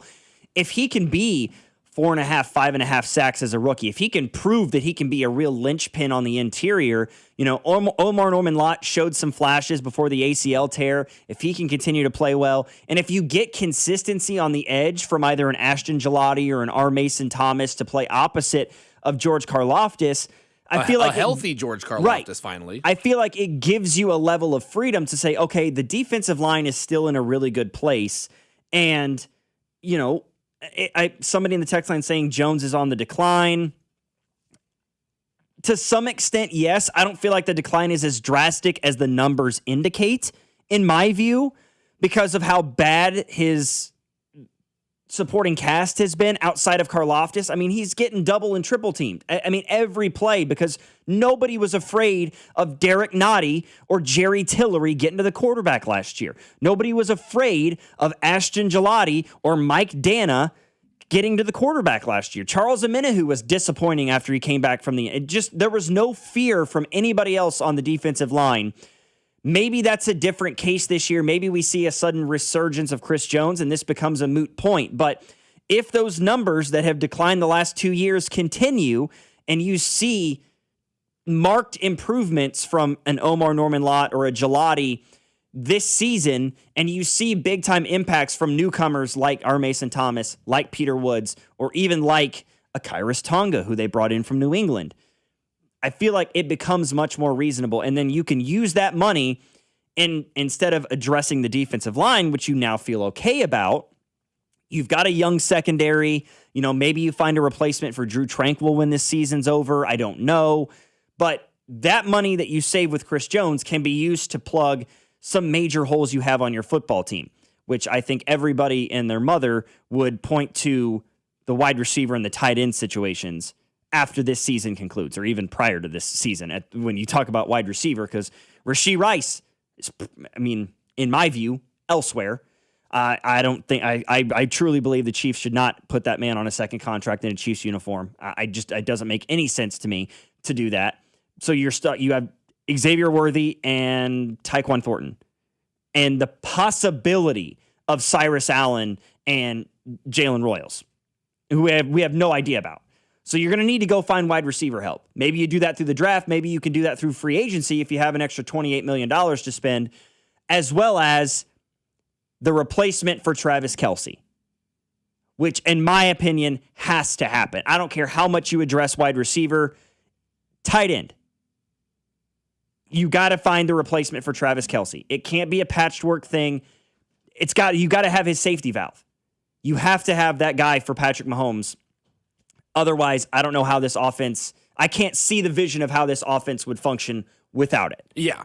Well, and I've heard, so you brought up Rashee Rice. I've even heard the flip side argument be made where they're like, well, now this is where you got to lock Rashee up because he has restricted himself so much on what he has negotiating-wise power. Now, that is not addressing, obviously, off-field concerns. But I have heard that argument. You're like, well, you keep a good talent and you can get him for a cheap price because he has shot himself in the foot with negotiating power. Oof. Is that what they want to do? I can't foresee that happening. I also think that people, to address the people that say Chris Jones has declined, you are severely underestimating how bad and little production the defensive line is getting. I mean, it's bad. I love George Karlaftis on this team. He had a very not good year last year. We know he had the broken hand. He was fighting all year about it. We didn't really know about it until after the season was over. Mike Dana, serviceable guy. Not really somebody anybody's fearing. They have reupholstered their defensive line with so much help the last 2 years. Now, even though the young guys last year got hurt, coming into having a full-length offseason, coming into hopefully being healthy, adding R. Mason Thomas, adding Woods, I think there's bringing in Tonga. I think you can set Chris Jones up to have a fantastic year, but then, again, $28 million. That's a lot of cheddar, brother. That's a lot of money. That's a lot of cheddar to be. I mean, if it was like $10 million, I could see there being an argument of like, okay, we're not going to cut him because, $10 million, yeah, we'd like to have $10 million, but Chris Jones is, especially if he has a good year. Even if, let's say he goes out there and has 13 sacks, 10, 12 sacks, $28 million is a lot of money. Yeah. To play with, to piece together other things that you desperately need. Yeah, and I mean, somebody in the text line said, I kind of agree with signing him, that being Rashee Rice in this situation, for cheap while you can, if he proves he can get open more than 10 yards downfield. Yeah, if you can sign him. I don't know if he's going to want to take cheap money. Lest we forget, this was just a couple of months ago when Rashee Rice was quoted as saying he wanted JSN money. So that doesn't sound like somebody that is in a reasonable spot or headspace for a contract negotiation. Could just be me, though. 913-586-7965 is our number here. When we come back, we'll get into a little bit of what's trending. Cody and Gold, 96.5 The Fan. What's up, Kansas City? This is Bobby Witt Jr., and you're listening to Cody and Gold, weekdays starting at 10 on 96.5 The Fan. Brought to you by Heartland Men's Health, the leader in men's sexual health. Thousands of men have been successfully treated for low T, ED, and more, all with discretion and compassion. Make your appointment at heartlandmenshealth.com. And Doug. Limu and I created a trick to help you remember that you can customize your car insurance and save with Liberty Mutual. You see, the shirts Limu and I wear are yellow, and yellow is the color of lemons, and lemons grow on trees, and trees provide oxygen, and oxygen helps us breathe, and breathing is how you live, and you can live more life when you save money by customizing your car insurance. I agree, Limu. It's really quite simple. Only pay for what you need at libertymutual.com. Liberty, liberty, liberty, liberty. I know everyone is feeling the pinch of high gas prices right now, and that's why I love Hy-Vee. They have fuel saver discounts scattered throughout the store. I love going up and down the aisles trying to find those fuel saver discounts. And if you shop Hy-Vee this Saturday and Sunday, you're going to get a 30-cent per gallon fuel discount when you spend $60 on groceries. So you can stack up the savings with Hy-Vee fuel savers, and your next fill-up could be free. There's nothing better than saving money on gas and doing it only at Hy-Vee. Your days are busy. Drop-offs, meetings, practice, and then, somehow, make a healthy dinner. Skip the grocery run and let Hy-Vee help. With Hy-Vee online shopping, you can order your groceries in minutes, choose pickup or delivery, and get back to what matters most. Fresh groceries, great deals, and one less thing on your to-do list. Download the Hy-Vee app or shop online at Hy-Vee.com today. Hy-Vee, making lives easier, healthier, and happier.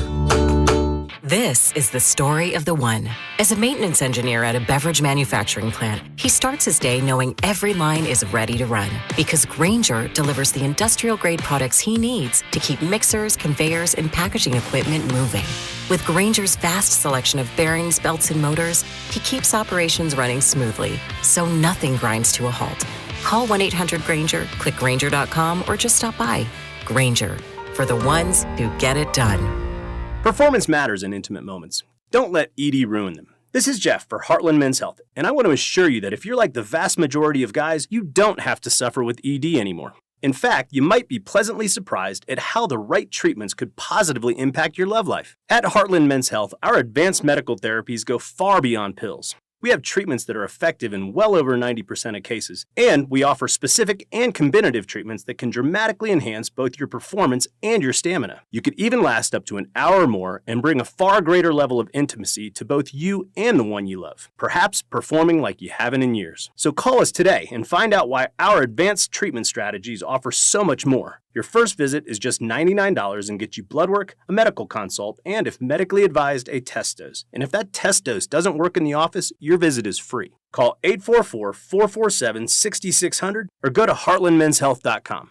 Heartland Men's Health, advanced medical science to improve men's lives. Well, Lorenzo, the pitch looked good. Yeah, so green. USA keeper was decent enough. Didn't have much to do. 99 minutes. Not a single goal. Well, Bet365 sure came through, though. I bet $10 and got $150 in bonus bets, just for signing up. At least someone scored. Bet365. Winning is everything. Gambling problem? Call 1-800-GAMBLER. 21 plus only. Must be physically located in Missouri. T's and C's apply. In-app only. Milo's Money Days are here, and we're making it rain for rewards members. For the first time ever, when you make a purchase of $200 or more through July 12th, you'll get up to $30 back in extra Milo's money. Not a member yet? Join for free today, because members get more at Lowe's. Milo's Money Award varies based on status. Members in Gold get 30, Silver get 20, and Bronze get 10. Milo's Money valid for 30 days. Restrictions and more terms at Lowe's.com/Milo's Money Days. Honey, did you invite the minions over? Well, you know how we talked about getting Wi-Fi from Xfinity? Yeah. I ordered it this morning, was online in minutes, then they showed up. So they just came over to use the Wi-Fi? For what? Better not to know. Get online in minutes with same-day Wi-Fi from Xfinity. Plus, lock in your price for 5 years and see Minions and Monsters only in theaters. Xfinity. Imagine that. Restrictions apply. Not available in all areas. Learn more at xfinity.com/same-day Wi-Fi. Hey, it's Rob Brinton, and now that we're winding down the Kansas City portion of this summer soccer tournament, we want to thank you all for listening to Beyond the Pitch KC, presented by our friends over at Commerce Bank. The final episode will be released on Wednesday, July 15th, on the Odyssey app or wherever you get your podcasts. This is your home for Royals baseball. 96.5 The Fan, KFNC FM and AM HD1 and HD2 Kansas City, an Odyssey Sports Station.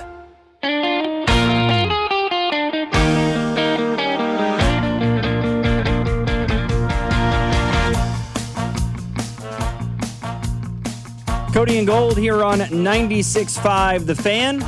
The fellas off today. Logan Weber in here with you, filling in alongside Blake Schnieders, doing a great job producing our show here this morning and now into the afternoon. We'll get into some baseball conversation. I think Bobby Witt Jr. might be doing something that we haven't seen in quite a long time. But before we do that, I think it's time for a little What's Trending. What's trending? Cheddar, mozzarella, Havarti.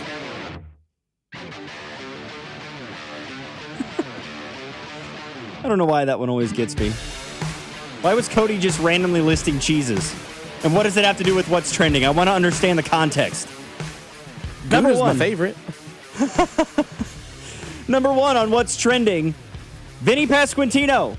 The Pasquatch is back with the Kansas City Royals. After about a month, he has been reinstated from the IL. The expectation is that he will play at some point in this series against Baltimore before the All-Star break. Could it be tonight? I don't know for certain. But if you have any, if you follow the breadcrumbs, if you're a conspiracy theorist of some kind, and you look at the betting sites, you look at your DraftKings, your FanDuel, you can take Vinny Pasquantino at plus 370 for an anytime home run tonight. So, kind of feels like he might play. Maybe he doesn't start. Maybe he pinch hits some point in the game. I don't know. Maybe he's just a DH tonight. That seems like a possibility. And either Cags or Salvi's playing first base. But Vinny is back with the Kansas City Royals. What else on what's trending? I'll delegate this one to you, Blake. We got a big-time fight in the UFC tomorrow. Max Holloway against Conor McGregor. After what I would consider to be a little bit of a forced retirement for McGregor, he's now back in the professional fighting scene. A second matchup against Max Holloway tomorrow. What do you make of it? Yeah, UFC 329 in Vegas. I believe somebody from the station is going, aren't they? Who's going to the fight? Is Carrington going to the fight? Was he kidding about that? Wouldn't shock me. I mean, he just came into the studio a little bit ago, but he's not hosting today, I don't believe. I think Bink's going to be in for him. Yeah, I thought I heard Carrington say he's going to be at the fight. It definitely sounds like some. I mean, C-Dot does go to Vegas quite a bit. Yeah, well, he likes to gamble, likes to do his thing, likes to enjoy I think he's going for the fight, though, which is awesome. But yes, UFC 329, Conor McGregor, Max Holloway 2. Now, you're asking, they fought before. Yes, they did, but it was back in 2013. So it was 13 years ago. Both of them at that time were unranked, up-and-coming prospects. They really didn't have the legacy that they have behind them now. But this entire card is absolutely stacked right now because you also have kind of the mini Conor McGregor, Paddy Pimblett, the Scouser himself, facing off against Benoit Saint Denis. You also have Corey Sandhagen, always a crowd favorite, fighting Mario Batista.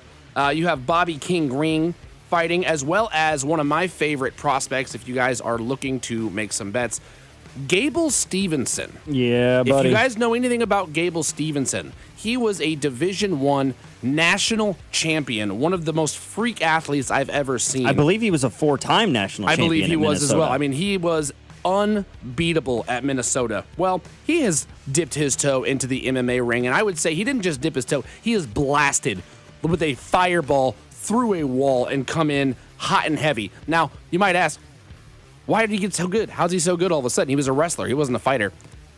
He goes under the school of John Jones as his coach, okay? The greatest fighter to ever live, Mr. John Bones Jones himself. So I'd say it's a pretty great coach to dive into the MMA ring with. He will also be fighting on the early prelims of this card. So UFC 329 this Saturday, starting at 4 p.m. Gonna be awesome. You guys should definitely tune in. Looking forward to that. If you're going to ask me about my predictions between Conor and Max Holloway, which I knew you were, Logan, thanks for that lead-in. Conor has taken about a 3-year hiatus, and before he took that hiatus, he was kind of on a losing skid. Max Holloway, on the other hand, has been the golden boy ever since. I think it's going to be a really awesome match. They're both fighting at 155, which is different than the 145-35 category they had been fighting at. Conor's got a lot of power when he can be a little heavier. Holloway, on the other hand, doesn't normally jump up in weight, so he's known for speed and volume. This is going to be super interesting. I think I've got my money on Holloway, but Conor has so much explosiveness in his hands, he can do anything at any time that he wants. As long as he's been keeping his training healthy, it's going to be an awesome fight regardless. UFC 329 this Saturday. What else on what's trending? Of course, the Royals lost yesterday to the New York Mets 7-3. They're now 38-56 on the year. 3 games left before the All-Star break. A much-needed break, not only for the Royals, but I think for Royals fans as well. We've also got, we don't talk a lot of NBA here at 96.5, but there is some interesting turmoil happening in the association. The Clippers-Raptors trade surrounding Kawhi Leonard has had the brakes put on it by the NBA itself, as they are waiting until the NBA can complete its investigation into whether or not the Clippers circumvented the salary cap in order to stay under while paying Kawhi Leonard. This whole thing stems from a report that came out via Pablo Torre. Pablo knows, if you know, you know, where he alleged that the Clippers had a deal where they were funneling money to a company called Aspiration, which was a green banking company that has since gone under, and their co-founder is in federal prison. A $28 million endorsement deal for Kawhi Leonard from this company that the allegations say came through a funneling of money from the Clippers to pay Kawhi Leonard in order for them to stay under the salary cap. The Clippers have continuously and consistently denied their involvement, say they knew nothing about it. And they believe that everything will end up working out and Kawhi will be a member of the Raptors. We'll see how it all shakes out, but that is what's trending. Somebody in the text line got it right. I had the thought immediately,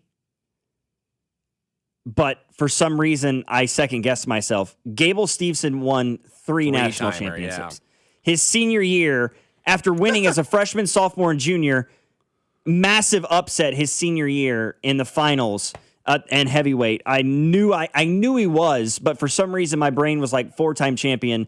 Because Spencer Lee at Iowa had the same thing. He won the national championship 3 times, and then his senior year, he tore his ACL and he lost in the final.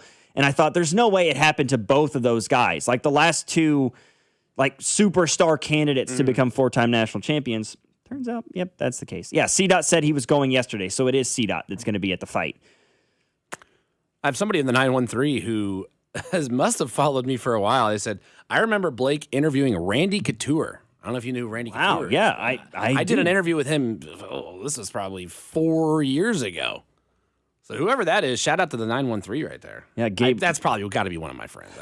There's no way. Somebody said Gable was in WWE. Yes, he was. He was in the WWE. He was even in the NFL for a very brief moment. Remember? Yes, he was. Signed a 3-year deal with the Bills in March and got cut in August. Yeah. No, that was pretty insane. I even watched a clip on his whole training with the Bills, and even the Bills players, they kind of were talking to some of them, and they were like, yeah, regardless, he's a freak athlete. I mean, if he would have played football his whole life, which he did not, they said he probably would have the skills because he's so strong. Yeah, like as far as I know, he had never played football. He had never put on a helmet. Yeah, until he gets signed to an NFL team, which is just an absurdity in and of itself. Very Brock Lesnar-esque. Yeah. This is a really hot button issue. We had a lot of mixed reactions in the text line when we discussed this earlier in the show. But if you look at the numbers, right, the greatest 3-year stretch by an individual player in Royals history is without question George Brett. From 1978 to 1980, he put together a remarkable stretch of baseball.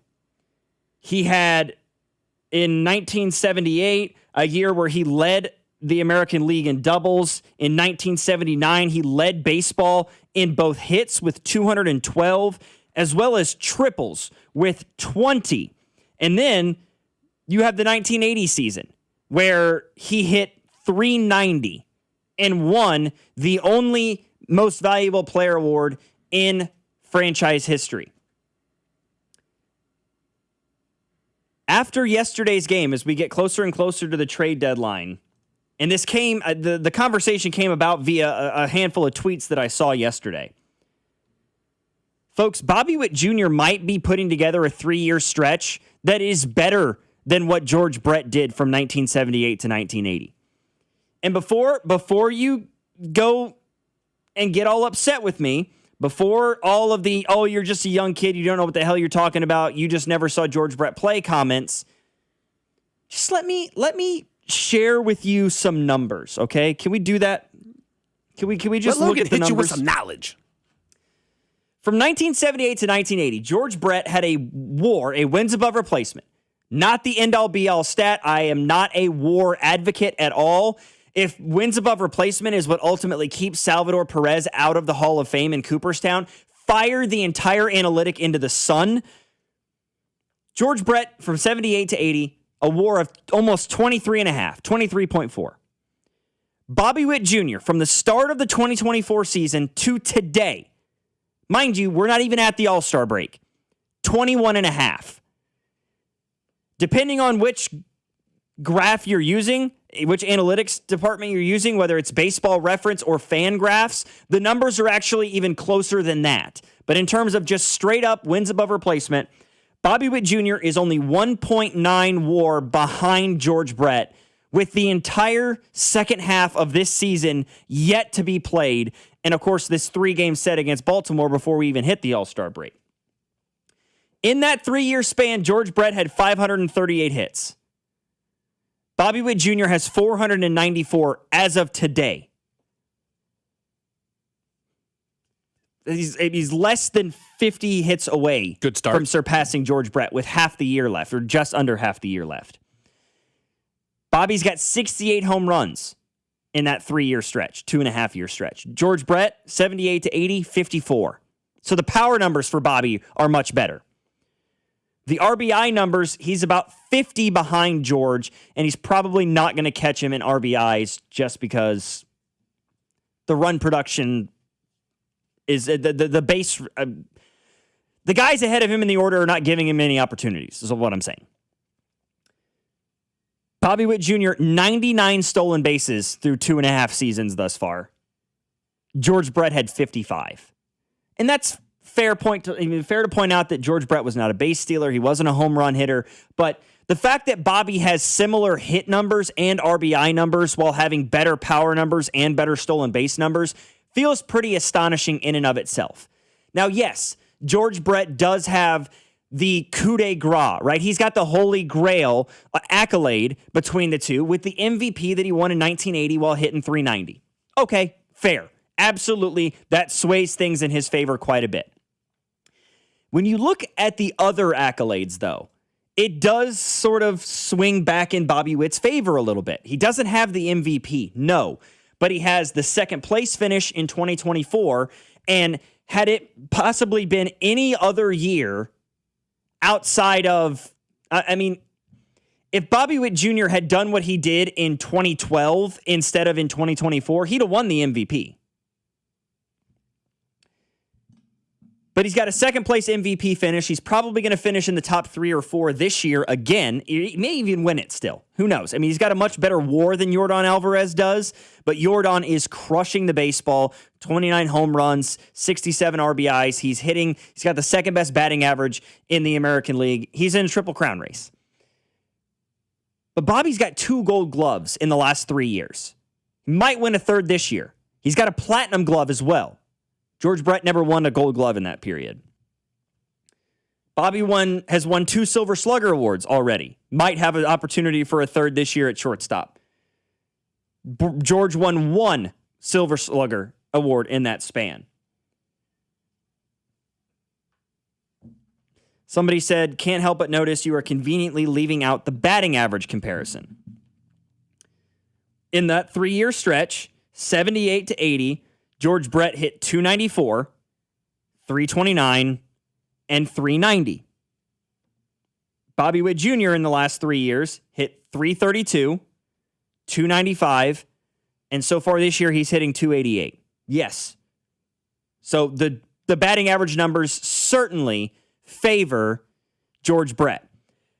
I do feel like it's an interesting thing, and it goes both ways. I feel like it can be used to help George Brett's argument and used to help Bobby Witt Jr.'s argument. That 1980 season, he only played in 117 games. He hit 390 playing in only 117 games. So if he plays the full 162, does his batting average dip and it helps Bobby Witt Jr.'s case? Or does he continue to rake and finishes with 240 friggin' hits and then he had a 9.4 WAR and he played in 117 games in 1980. I think you also have to factor in the case that in the 80s, especially in the 90s, 80s and 90s, batting, and probably even in the late 70s as well, batting averages were much higher on average than they are now because pitching has become a lot better. Yep. As well as... And people will argue that sentiment till the cows come home, but they're wrong. I know they will. Analytics, and as analytics and metrics got forced more into baseball, averages started going down. But that also is extrapolated or is incongruency with pitching. So you look at a lot of the averages. You don't see anybody hitting 390, but you also don't see guys hitting 340 anymore. And that was there was many guys, especially in the 90s, hitting 340.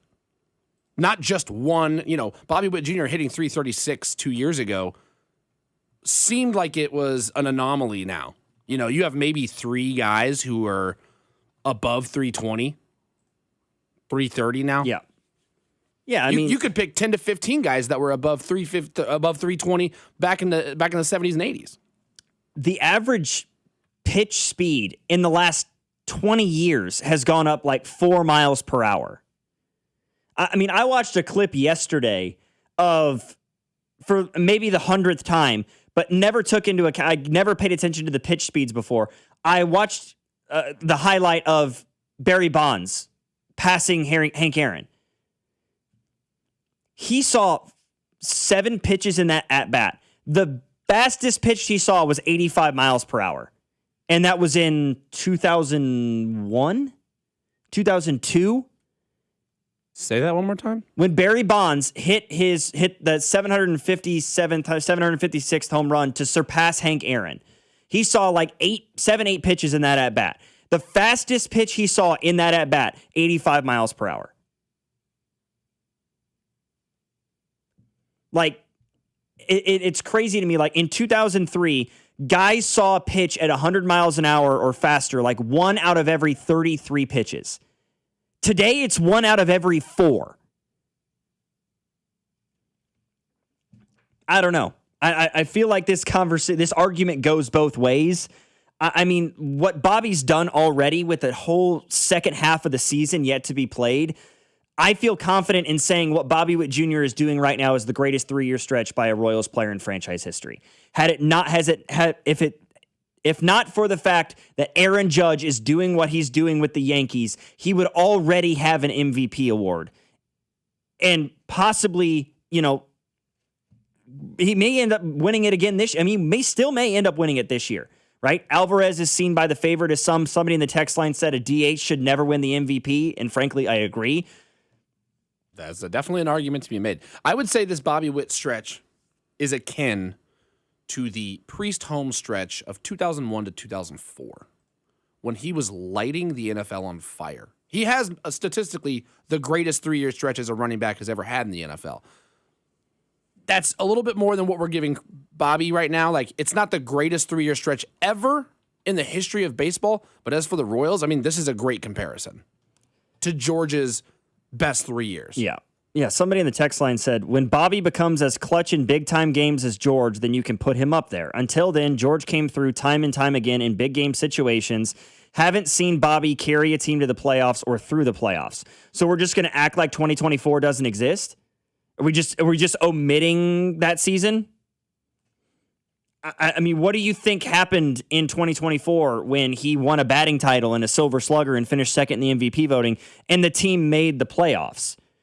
And to say through the playoffs, as in like he needs to have postseason success for you to consider it, like the MVP is a regular season award. This has no factor in it. Yeah, we're talking about regular season WAR. We're not including postseason WAR in that. And I get your sentiment, right? George Brett was the best player on that team in 80. He won the MVP. The Royals got to the World Series. I get it. But I mean, what Bobby Witt Jr. is doing in the field every day, on the base paths every day, he's hitting for better power. Yeah, the batting average is a little bit lower, but it's not that drastic a difference. It's not like George Brett hit 360 and Bobby's hitting 240. Like, Bobby's a career 300 hitter. Like, I mean, career 290. If you omit his rookie year where he hit 254, the guy's a 300 hitter. So I don't see where that argument factors in. And the fact that he's doing it, like you said, Blake, against better pitching. I'm sorry. There are some all-time greats in the 80s that I think could pitch today, but not very many. Well, and especially because, and this is not taking away from George at all, baseball was different, and that's why it's hard to compare eras when, I get the whole pitching argument, but George was seeing 8 innings from the starting pitcher before they brought in a reliever. Now Bobby's lucky to get 3 shots at the same pitcher, the same starting pitcher, before they're bringing in a reliever. And then another reliever, and then another fresh arm. Yeah. Yeah, it's just not the same. So, I mean, and maybe that's maybe neither here nor there, but it's wild what we've seen.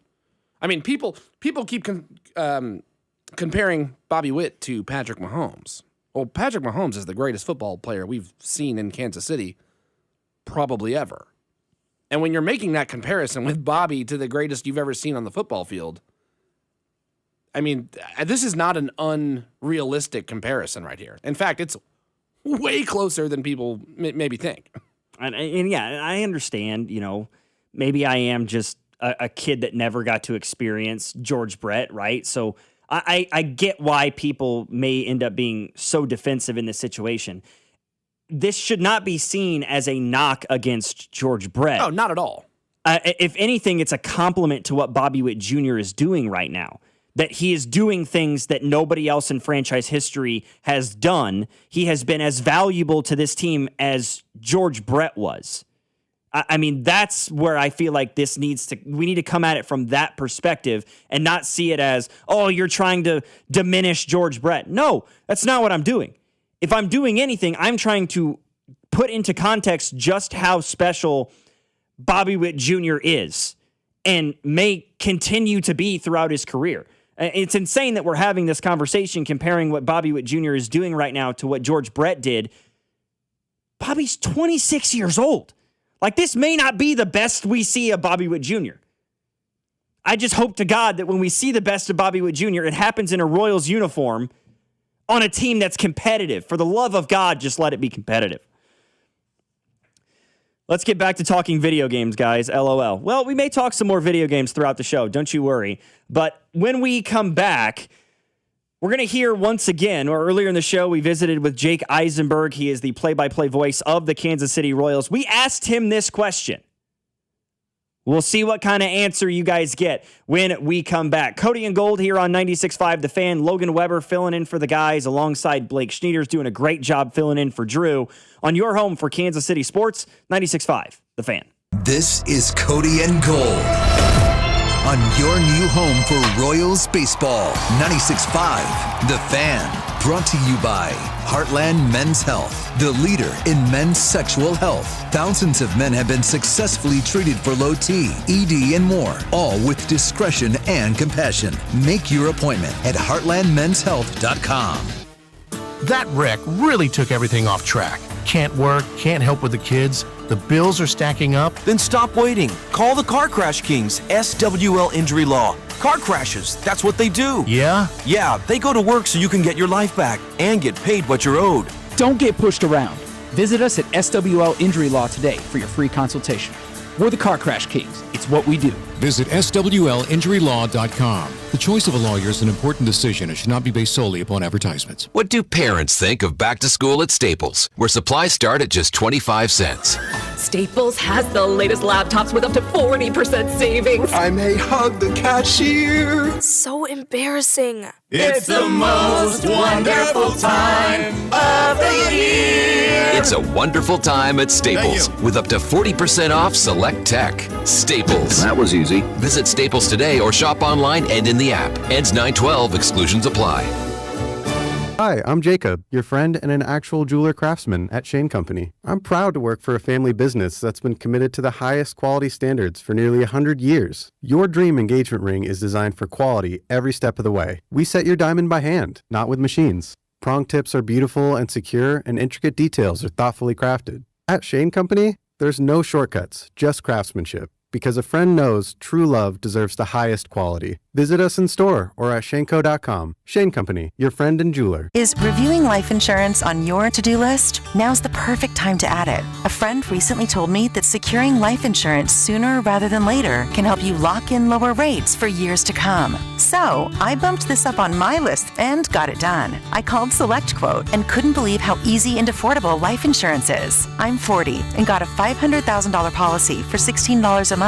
My husband's also 40, and his $500,000 policy was only $18 a month. Plus, with SelectQuote's same-day coverage, there was no medical exam required, and we were covered by the time we hung up. Knowing I have this checked off my list feels amazing, but the peace of mind knowing my family is protected feels even better. Call SelectQuote at 1-800-329-1010. That's 1-800-329-1010. Or go to SelectQuote.com to get your free quote today. That's 1-800-329-1010. Details on example rate at SelectQuote.com. And Doug. Limu and I created a trick to help you remember that you can customize your car insurance and save with Liberty Mutual. You see, the shirts Limu and I wear are yellow, and yellow is the color of lemons, and lemons grow on trees, and trees provide oxygen, and oxygen helps us breathe, and breathing is how you live, and you can live more life when you save money by customizing your car insurance. I agree, Limu. It's really quite simple. Only pay for what you need at libertymutual.com.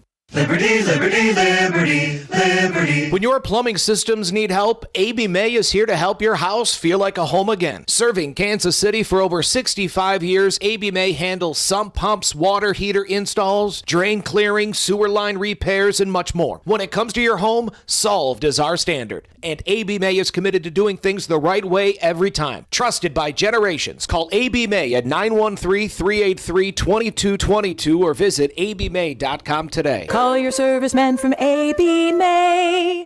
For adults with Crohn's disease or ulcerative colitis symptoms, every choice matters. Tremfya offers self-injection or intravenous infusion from the start. Tremfya is administered as injections under the skin or infusions through a vein every 4 weeks, followed by injections under the skin every 4 or 8 weeks. If your doctor decides that you can self-inject Tremfya, proper training is required.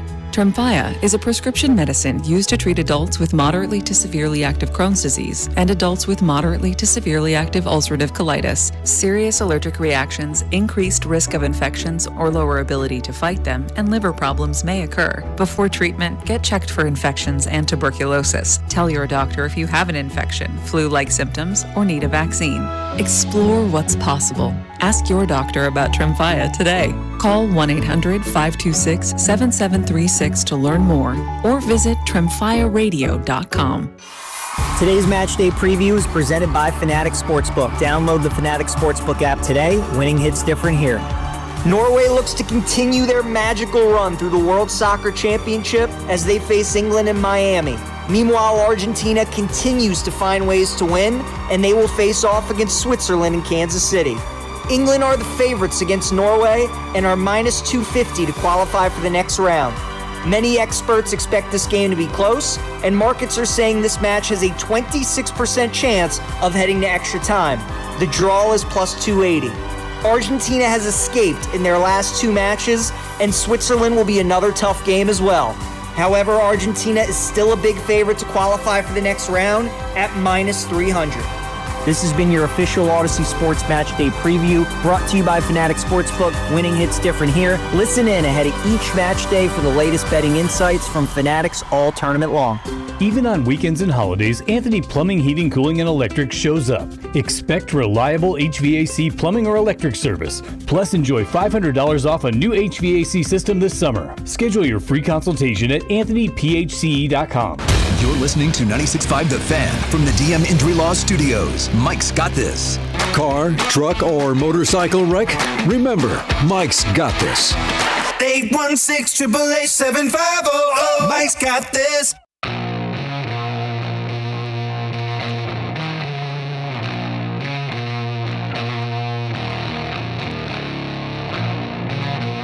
With only 3 games left until the All-Star break, many Royals fans have already sort of put the kibosh on their confidence this season. They're 38-56. That didn't stop us, however, from visiting with Jake Eisenberg earlier today, and we began the interview asking him the question that we were just asking ourselves. Is Bobby Witt Jr. putting together a better 3-year stretch than what George Brett did at the peak of his powers from 1978 to 1980?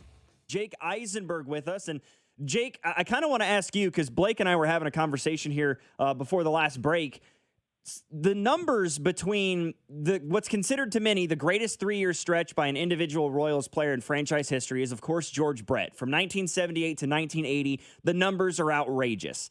But when you consider what Bobby Witt Jr. has done from the start of the 2024 season to today, prior to the All-Star break here in 2026, the numbers are not as far apart as you may think. And in fact, Bobby has already surpassed him in some of those.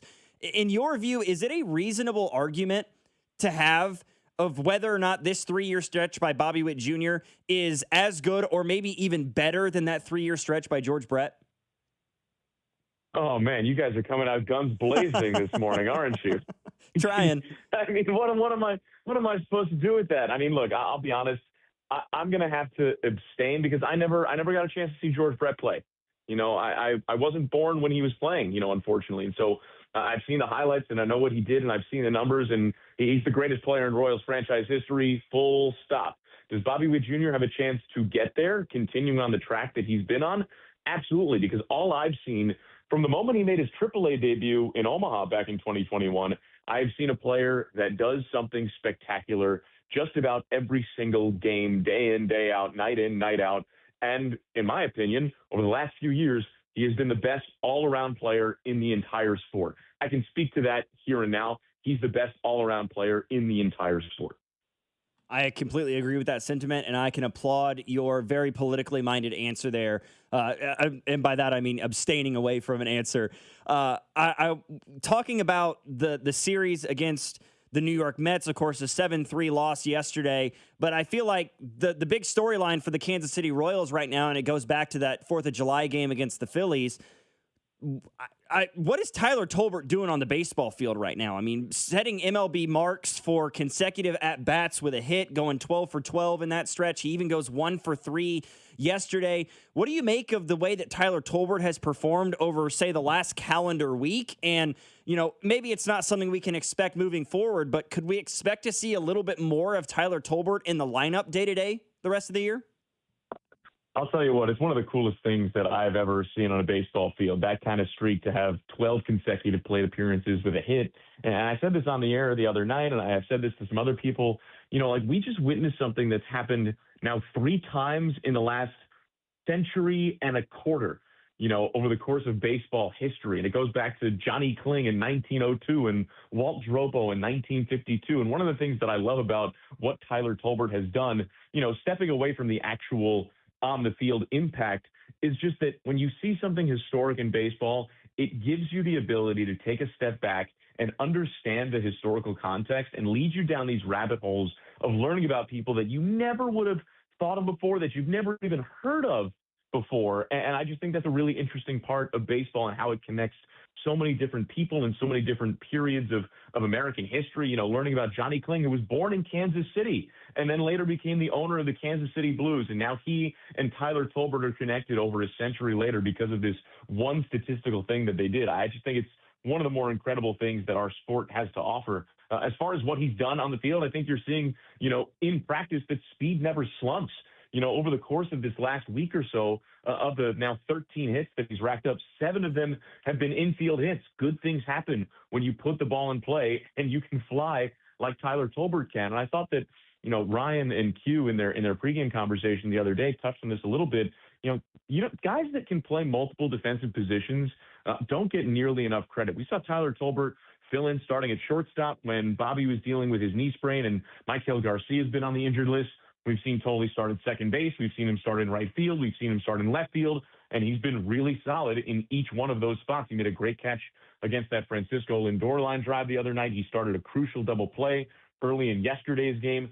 He has done everything that has been asked of him to do, and it has been so much fun to watch because he is one of the great guys in that clubhouse. There's a reason why he's beloved. Of course, the big news that we got yesterday was the official announcement. Jack Caglione is going to be participating in the T-Mobile Home Run Derby early next week. You and I actually, we talked about this with Alex on this show maybe a week and a half, 2 weeks ago.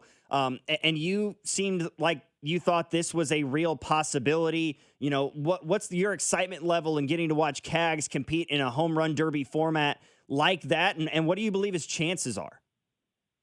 I mean, it's the pure jaw-dropping power stuff, right? You know, of the 14 home runs he's hit this year, they have an average distance of 418 feet.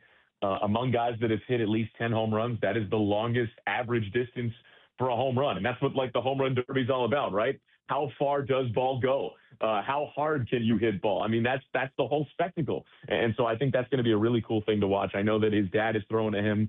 I know that they also kind of teamed up for the Arizona Fall League Home Run Derby a couple of years ago. I'm just really excited to see his jaw-dropping power on display. And if he gets into a rhythm, and we've seen in home run derbies, you know, now over the last few years, if you can get into a rhythm with that swing and you can launch 6, 7 home runs in a row, it can be a real incredible spectacle. I'll be curious to see how the format changes impacted this year, where it's less about getting swings off in a certain amount of time. It's more about, you know, how many outs you have and making sure you make the most of those swings.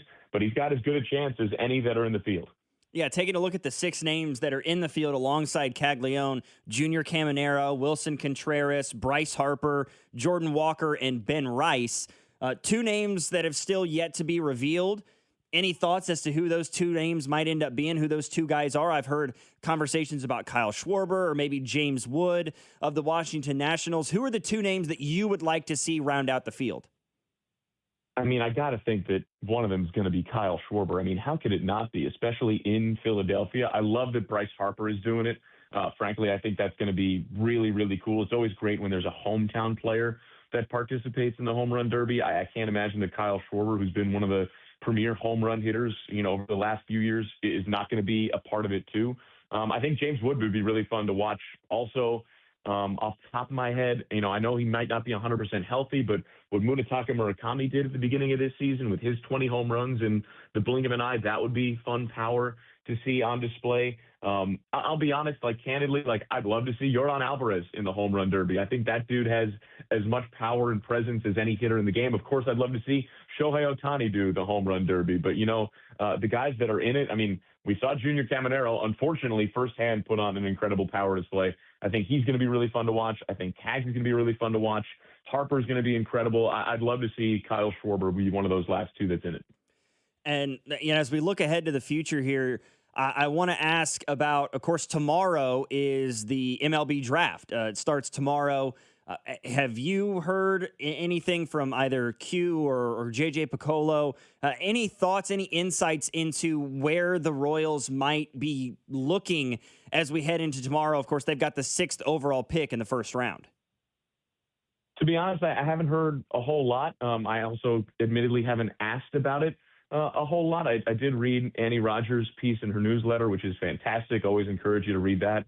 She was talking to Brian Bridges, who's directing the draft for the Royals, and how they're having their whole draft processes down in Arizona this year because of some of the complications with World Cup matches happening at the Truman Sports Complex. And part of that conversation was about how there seems to be a pretty clear consensus top 4-ish players on the draft board. And of course, the Royals are there at 6. So some of it is going to be, does somebody fall? Does another team make a decision in a different direction that's unexpected? Who's there at 6 that's a part of that, really top 1% of 1% of the prospects and players being drafted?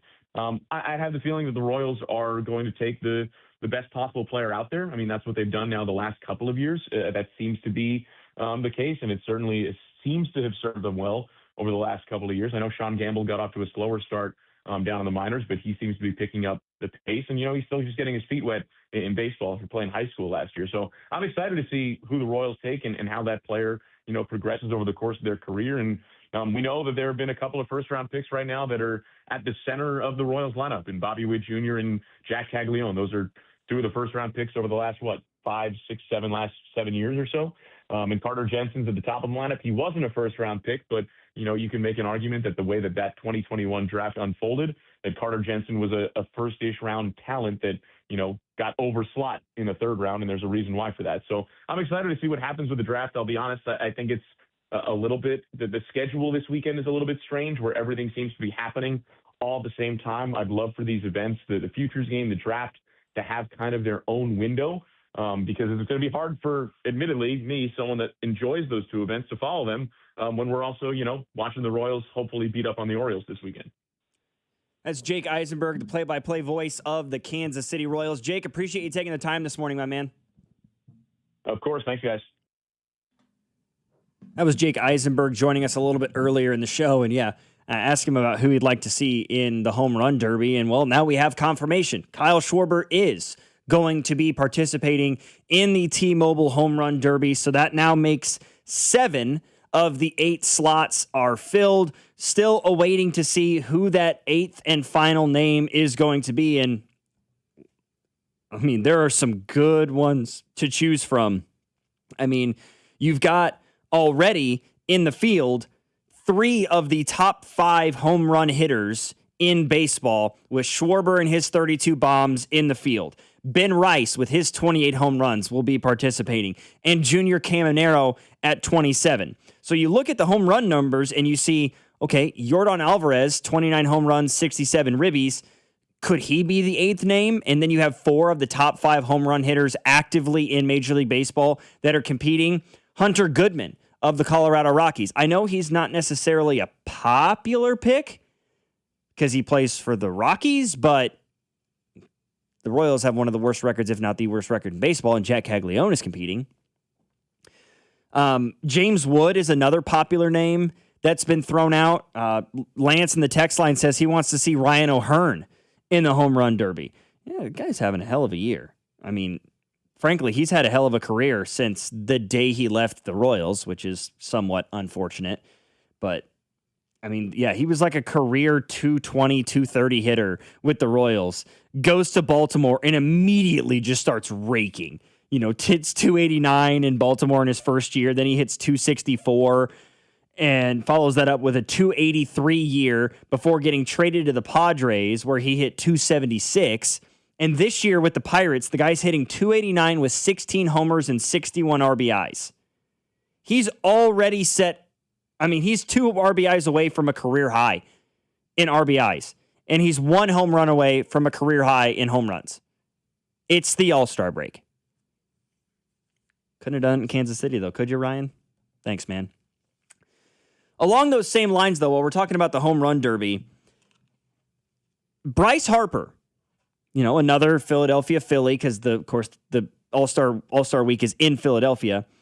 He's throwing out an interesting suggestion for the event next week. He says that he wants him and the rest of the participants in the bonus round of the home run derby to use metal bats.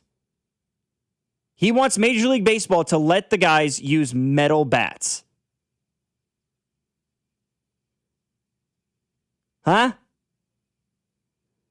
First of all, it sounds like so much fun. Second of all, it sounds dangerous as hell. Like, one of the first tweets I saw was a photo of a guy like with this like absolutely shocked, like mortified reaction. It's a still frame of Bryan Cranston in Breaking Bad where he's just like mortified of what he just saw.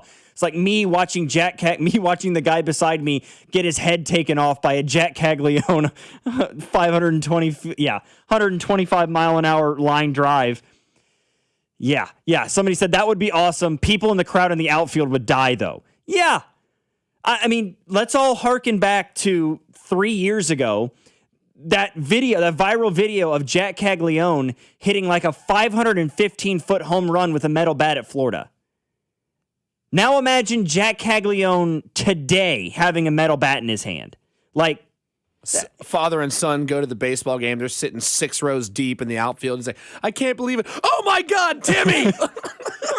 or like the, you know, if they were to allow that during the bonus round, they would not be, they can't have like the little kids that are like picking balls in the that are like shagging balls in the outfield. Those kids cannot be out there. Evacuate the field, kids. Yeah. No, thank you. Nope. Nobody stand in right field because we're about to play murder ball. Cags is liable to hit 130 off the bat, just a screamer down the first baseline and put one through a child's chest. I'm just saying the pitchers that they choose, even hiding behind the net, I'd be like, you know what? Hey, can you put a second one out? Yeah. Put a second net up, please. Yeah, no thanks. It's gonna rip a hole, and the hole will be on fire.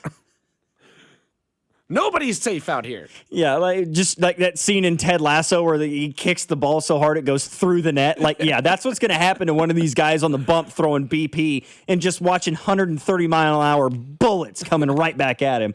Yeah, no, it sounds fantastic, and I love where Bryce's head's at, but that sounds so dangerous. I mean, I would love to see, though, the comparison of just because I remember, what was it? I believe it was Sammy Sosa and Mark McGwire home run derby. I mean, they were just going long ball for long ball to see who could hit it farther. And that was in a domed stadium, I believe. I would love to see what you could do. And that one was 690 feet. Took out a stoplight 3 blocks away. Somebody said, Throwback Thursday, aluminum power in backyard baseball. I was thinking that. Oh, that texter just read my mind, dude. I was just thinking that. Like, you knew you were going to hit a home run when you got the aluminum power up. Yeah. Yeah, no question about it. All right, we got a little bit of time here. We missed our trash of the day earlier in the show. I want to get to that in the 1 o'clock hour, but right now, let's do our random question of the day. You caught me off guard here. I know, I apologize. Random question. All right, random question of the day. I kind of had to come up with this one on the fly because our schedule has completely fallen off the rails. My own fault, I might add. I kind of have a tendency to fly off into left field a little bit. A random question of the day today. If you were thrown into a talent show, whether you signed up for it yourself, somebody forced you to do it, right? If somebody threw you up on stage at America's Got Talent, what is your what's the talent that you would show off? Like, what would you do on stage? I'll be honest, I haven't thought of my answer. It's like I didn't even know the question yet. 913-586-7965. I will say I'm generally not very good at. I mean, I've been on Cody and Gold plenty of times. Drew is so much better at the random questions of the day. Like sometimes he'll just like chat GPT it, and it's a much better question than I could have possibly come up with. I think. Oh, this is gonna sound so lame. Let me hear it. I've written music ever since I was in high school, so I think I would, and not just music. It's rap. I know. Oh, here come the. You gonna freestyle, my guy? Oh, dude, I wouldn't freestyle. I've just got plenty of songs that I could pull from. But yeah, that's gonna be. I feel like that's lame. Oh no, I don't. I mean, don't get me wrong. I spit fire bars. But I just, I don't know. I was put on the spot here, man. That's the only one. That's the only one of like my creativity off the top of my head that I can really. I don't know what talent. I mean, I've hosted a talent show in 8th grade. Hell yeah, dude. But I got to script all of that. I almost participated in a talent show one time. That's one of the most wild things I've ever read in our text line. Yeah, by the way. I'm not reading that. Reading that. The 913, you know who you are. That's despicable. Utterly despicable behavior. You need to go take a shower, sir. You need to go rethink your life, all right? I need you to sit outside and stare at the sky for a minute. Go outside and touch grass. Just reevaluate some things, all right? I need you to do a straight-up Windows 95 Control-Alt-Delete reboot, okay? A little bit. How about we do that? Somebody else says I'm singing Tequila. Tequila. That's great. That's a great one. Minimal talent, maximum effort. Hell yeah, dude. Cry on command. Sing a song, maybe. Tell a few jokes. Yeah, mine would be, I would probably sing, which is wild because I'm not somebody who generally sings in public, but I was in choir when I was a kid, so like I can sing a little bit. Yeah, like if I was forced to be in a talent show, I'd probably just sing. What are you singing? That's a great question. Memory all alone in the moonlight. Oh, good Lord. I don't know, man. That's a good, I hadn't thought of. I'd probably, and this is going to be corny, and I'm going to get heat for it in the text line. Leave me alone. I would probably sing the song that my wife and I danced to at our wedding. It's called Love Like This by Ben Rector. Like a song, like the first time I heard it, I knew that was going to be the first dance song at our wedding. Like I was still working in Springfield. Obviously, we were living in Springfield when we got married.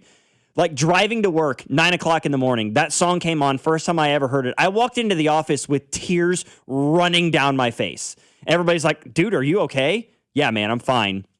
It's just, I'm just so happy. I just knew in that moment that that's the song that we were going to dance to at our wedding. And it was really cool. My best friend sang it live for us at our wedding.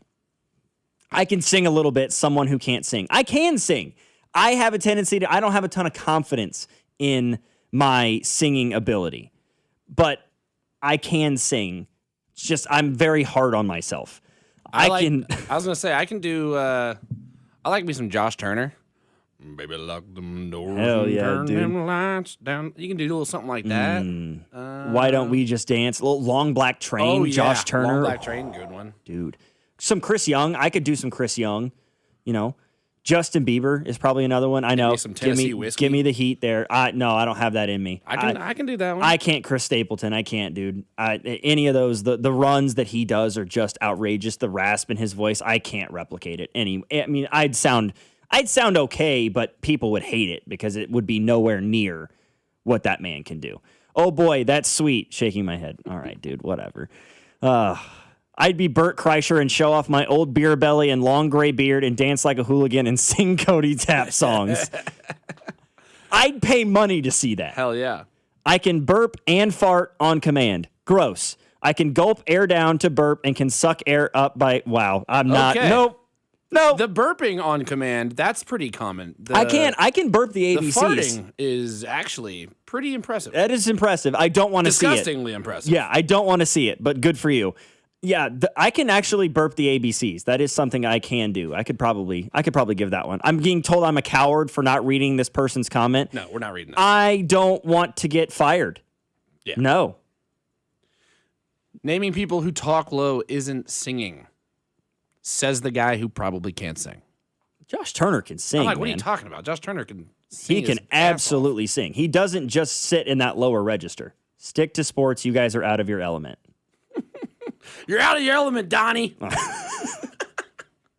Yeah, that's a good thing. We'll end it on a Big Lebowski quote. That works for me.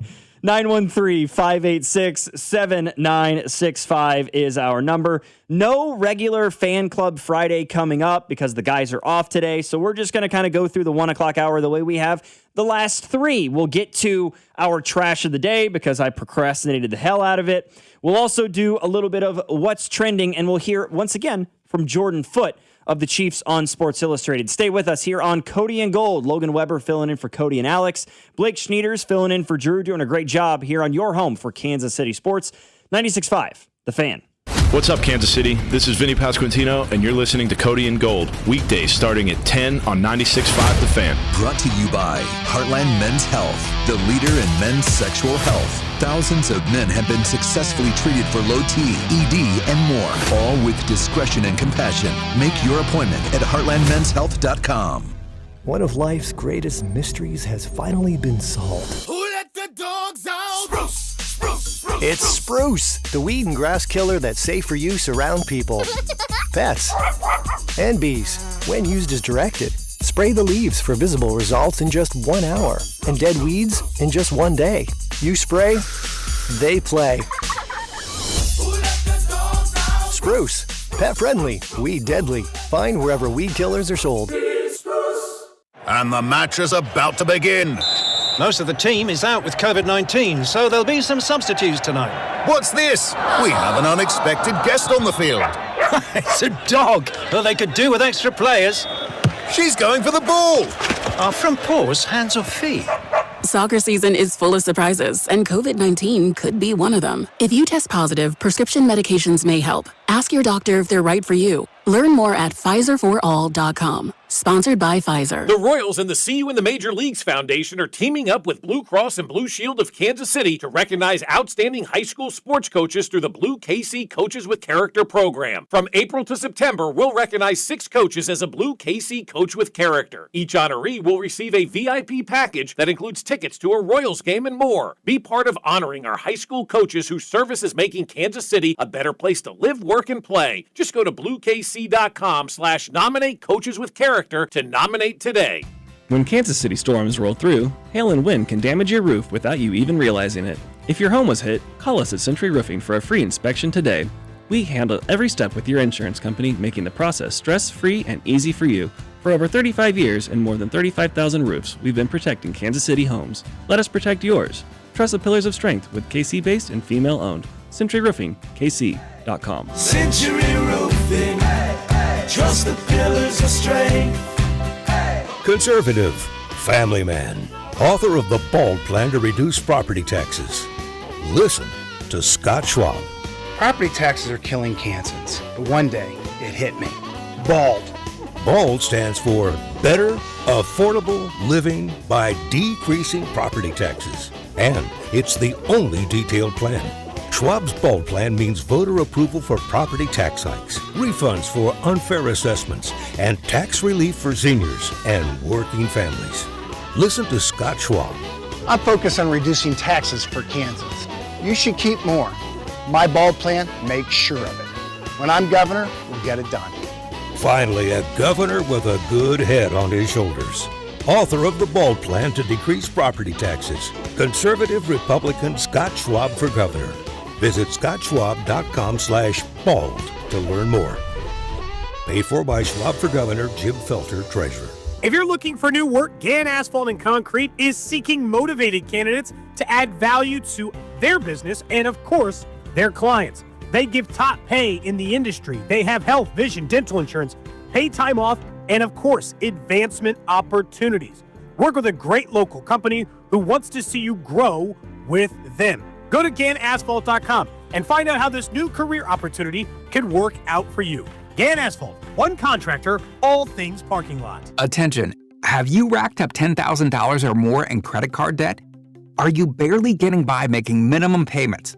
With credit card debt reaching all-time highs, National Debt Relief is notifying consumers about significant debt relief options currently being made available to help those with overwhelming credit card debt. These options may reduce a large portion of credit card debt for those who qualify. You don't need to declare bankruptcy or take out a consolidation loan, and you may only have to pay back a fraction of what you owe, even if you have bad credit. National Debt Relief has already reduced the credit card debt for more than 550,000 consumers. So don't wait. If you owe $10, $20, or even $100,000 in credit card debt, you can now take advantage of this financial debt relief as the cost of living continues to skyrocket. To check what debt reduction you may qualify for, call 800-358-6868. That's 800-358-6868. Again, 800-358-6868. This is the story of the one who keeps multiple buildings running smoothly day after day. Plumbing that flows, HVAC that hums, cleaning supplies that keep surfaces sparkling. That's why she counts on Grainger. With easy reordering online and 24/7 support, Grainger helps her keep the products she needs on hand. So shelves stay stocked and buildings stay ready. Call 1-800-GRAINGER, click Grainger.com, or just stop by. Grainger, for the ones who get it done.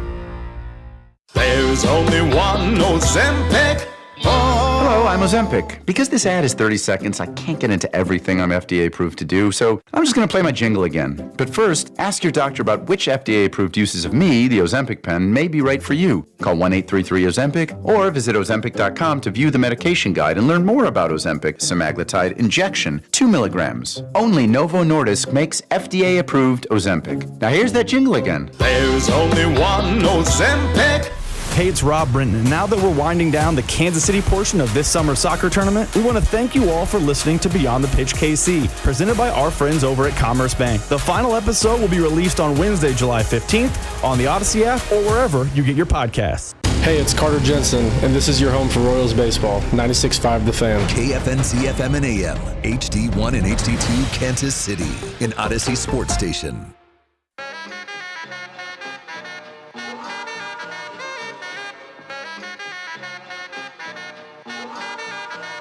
Back for another hour here on Cody and Gold.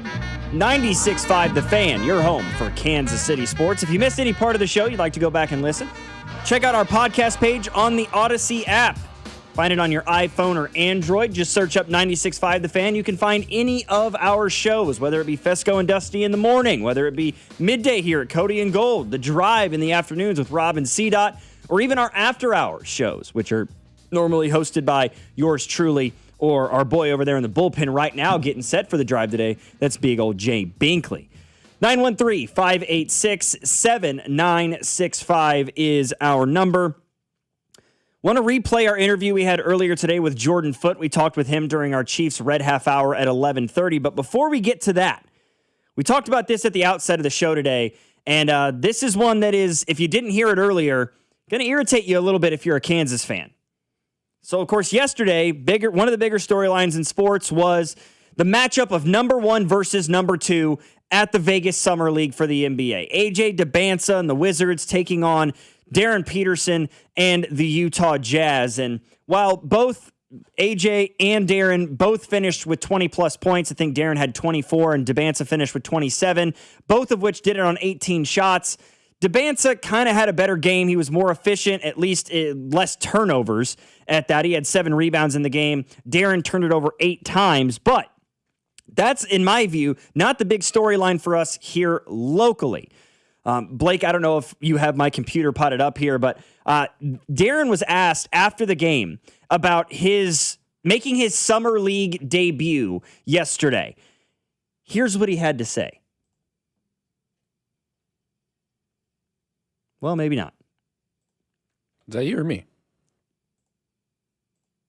Regardless, I had the clip up here. It's not playing. That's fine. Maybe it's just something weird on my computer's end. He was asked about, like I said, his post-Summer League debut. What did he have to say? He said, and I quote, "I'm back having fun. I wasn't really experiencing it that much at Kansas. I was off the ball a ton. I feel like myself again." Very quick. I mean, the guy was on the roster 3-4 months ago. I mean, he was just the second overall pick. And he's talking about how he didn't have a great experience playing at the University of Kansas, seemingly taking a shot, in my view, based on that comment, at either Bill Self or his teammates, a combination of the two, or both of them entirely. And early, somebody in the text line mentioned, like, well, you know, maybe he didn't enjoy it because he didn't get to play very much. Well, if that was the case, I feel like he would have mentioned that in the comment. He didn't mention that he didn't have a ton of fun at Kansas because he was hurt and he didn't get to play all that much. No, he mentioned he didn't have fun because he didn't get to play with the ball in his hand. He didn't get to be the primary ball handler as much. And now he's getting to do that with the Jazz. Feels to me very much like a guy who is miffed at the way that he was handled. Or not. Yeah, this could be two factors. This could be one, he's young. You say dumb things when you're young without really having the foresight to see how those comments might be perceived. This could be a little bit of lack of PR training, or it could strictly be he's talking about the style of play in which he got to play and not necessarily intentionally attacking KU or the fan base or the coach. I mean, kind of a little bit the coaching. It could just be the style of play in which they used him. That's why he wasn't having fun. He felt like he wasn't utilized. It could be that. I'm also giving it maybe a little more leeway. I mean, I think I felt a little differently the first hour when we opened the show with this. But now after kind of hearing you repeat the comment a couple different times, I'm like, maybe he's strictly sole focused on like a narrow-minded comment of, I'm talking about the style of play in which I was utilized, not necessarily attacking KU. I also could be very wrong. I don't know. What do you think? I mean, to me, it definitely feels like he's taking a shot. Okay. And I know that people are, I mean, somebody in the text line saying, you know, it's more of a shot on college basketball. He would have been used like that everywhere. College basketball is a team game. I'm sure in high school it was all him. And in the NBA, it will be all him. I don't know if that's necessarily true about the college game. I mean, I know I watched several instances of Michael Brown at Louisville. He ran the show for the Cardinals. I watched Darius Acuff at Arkansas run the show for the Razorbacks. The guy had the ball in his hands at the top of the key every possession. To me, it feels more like a shot at Bill and Kansas and the way that he was utilized than it is a shot at, say, the college game. Says, somebody in the text, an 816, let it go. He was a one-year player that barely played. Why give him the airtime? Because he played at the University of Kansas, which is noteworthy here locally, and he was the number 2 overall pick. This is also the dude that couldn't be bothered to drink water while on creatine, causing his cramps. A lot of creatine comments today. Yeah, because that was the big thing, right? That's why he missed all the time. I mean, again, I'm with you on the thought that you had of, like, just some of it you can chalk up to him just being a kid, right? He's 19 years old, you know? We all say and do dumb things at 19. He's got a lot to learn. He's got some growing up to do, without question, you know, but... Oh, somebody says the same guy that made up creatine stories as a cop-out. Maybe this is why he was so quiet at KU, LOL. So now we got people that believe they are made up stories. Okay. Now we're delving into impossible conspiracy. We are getting down the rabbit hole a little bit. I mean, I saw that quote this morning and I was like, whoa. And like hearing the quote is different probably than me reading it. It provides a different context. When I heard him say it, it sounded more like a shot than even just me reading it on the air. But I don't know. It's just water off a duck's back for the University of Kansas because they have the privilege of saying, oh, well, we had the number one recruit in the country. It didn't quite pan out for us. But hey, guess what? We've got the number one recruit in the country again next year. We got our chance for a redo. Must be nice. Must be nice. During our Chiefs Red Half Hour earlier today, we had a chance to catch up with Jordan Foote. He is a writer for the Chiefs on Sports Illustrated. He reports for the Kansas City Sports Network and even does some work for Prize Picks. And we talked to him about what the latest is with the Kansas City Chiefs, what he is most looking forward to. And we kind of began the conversation asking about which newcomer, which rookie, I should say, not named Mansour Delane will end up having, in his view, the biggest impact for this Chiefs team in year one. Jordan Foote, he is a reporter for the Kansas City Sports Network. And Jordan, my man, what's going on? What's going on, buddy? It's a crazy time in the sports calendar, right? We're past the NBA season. Our beloved basketball is in the rearview mirror. We got some WNBA going on. The Royals, there's not a ton to talk about on that front besides injuries and maybe some trade deadline chatter. But Chiefs are going to be here right around the corner, training camp later this month, and then it's all hands on deck from there. So it's still pretty exciting. Yeah, we're getting ready for training camp here. So it's that time of the year where we are kind of just dissecting and discussing a lot of what ifs, a lot of this whole Nostradamus style atmosphere. And, you know, you take a look at the team this year and there's a lot of new faces, right? A lot of guys out, a lot of guys in, specifically via the rookie class. And that's kind of where I'll start with you today. A lot of talk about Mansour Delane, and rightfully so. He was the Chiefs traded up from 9 to 6 to pick him. He's expected to be the number one corner for the Chiefs this year. Who outside of Mansour Delane in this rookie class, who is the next name you think of when you think of first year rookie impact on this Chiefs team, which is something that is not all that common with Andy Reid and Brett Veach?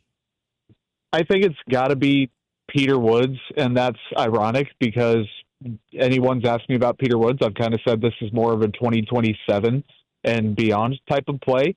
The Chiefs did a decent job during the offseason of patching up some of the holes on their roster, but also you go to maybe an R. Mason Thomas, they didn't make quite the premium enough investment where R. Mason's going to start right out of the gate. Like, I think that for better or worse, Ashton Gelati is going to be defensive end too, opposite George Karlaftis because of the floor that he sets in the run game. He knows the playbook better, all of the stuff that we talk about. And the same applies for Peter Woods. Kairos Tonga, the Chiefs needed a reliable run-stuffing, kind of more traditional nose guard, and I believe that he can fulfill like a peak Derek Nottie type of role. And if they get that, it's fantastic production. It's decent value. They're going to be better on early downs. They're going to be getting off the field better on late downs because I believe that's when Peter Woods can come in and just wreak havoc. And the packages that Steve Spagnuolo is going to be able to unleash will be pretty fun to watch. And don't get me wrong, Emmett Johnson was a good pick. Jaden Kennedy could turn into maybe even down the road a potential starting cornerback. Like, they had good pickups. Cyrus Allen, for where they got him, was fantastic. But in a draft class that probably won't see too many rookies get a ton of playing time because of the changes they've made elsewhere and the talent that they've acquired, I do think that even if Peter Woods, let's say, 3.5, 4.5 sacks, something like that, if he doesn't even sniff 5, has the occasional pressure, like, I think that his snaps will cut a little deeper, be more impactful, because I'd be willing to say that they're going to come on later downs instead of the first and second rundowns. And of course, he'll be either the running mate or, I mean, quite possibly even become the heir apparent to Chris Jones. And this time of year, it's all the rankings, the NFL's top 100, CBS Sports top 100. A recent list had Chris Jones as the number 4 defensive tackle in the NFL, dropping down from number 2, where he was a year ago. Agree, disagree with Chris Jones falling in that list of the best interior defensive linemen in football? Disagree. I just published a story, actually, Chiefs on SI. We're doing a top 25 Chiefs ranking. You can guess who's number 1, and Creed Humphrey was number 2. But Chris Jones was right up there at the top, and I do think that he had a mini slip last year. He wasn't absolute peak dominant And for a while, like, Chris Jones was playing at pretty much an Aaron Donald level as a pass rusher. Like, that's not a crazy thing to say. He still was very, very, very impactful as a pass rusher. He didn't have the sack production, but the pressure stuff was great. His get off at the line of scrimmage was good. The time to pressure was even better than his 2023 season. Like, snap to snap, Chris Jones was still very productive. Now, I do think that the run defense that was already lackluster was falling back, and the PFF grades that I sometimes don't agree with finally did reflect that he was one of the worst 40, I think, out of roughly 130 or so defensive tackles in that run defense grade. But it's Jeff Simmons. He's probably past Chris Jones. I don't think there's a very sizable gap between them, but now he's also the highest paid defensive lineman on the interior in the NFL, with Chris Jones being number 2. So is it Dexter Lawrence? I don't think so. I believe that Jalen Carter might have been the third player that was above Chris Jones, but I'd still say that Stone Cold, as he's entering his age 32 season, is he still unquestionably elite? Maybe that answer is no, but he is still pretty easily what I'd call a great player in the NFL. Yeah, and looking at your top 25 list before today, one name that kind of popped out to me, and one that I don't feel like is being talked about enough this offseason. So much conversation about the draft and Mansour Delane and Peter Woods and the Kenneth Walker signing, rightfully so. But number 14 on the list of the top 25 players for the Kansas City Chiefs, you have Alohi Gilman. The Chiefs acquired him as a safety this offseason, and I love his fit on this Chiefs defense. What made you put him at 14? What kind of an impact do you believe he can have for the Chiefs as sort of that veteran secondary presence that the Chiefs have kind of been missing since Justin Reed left?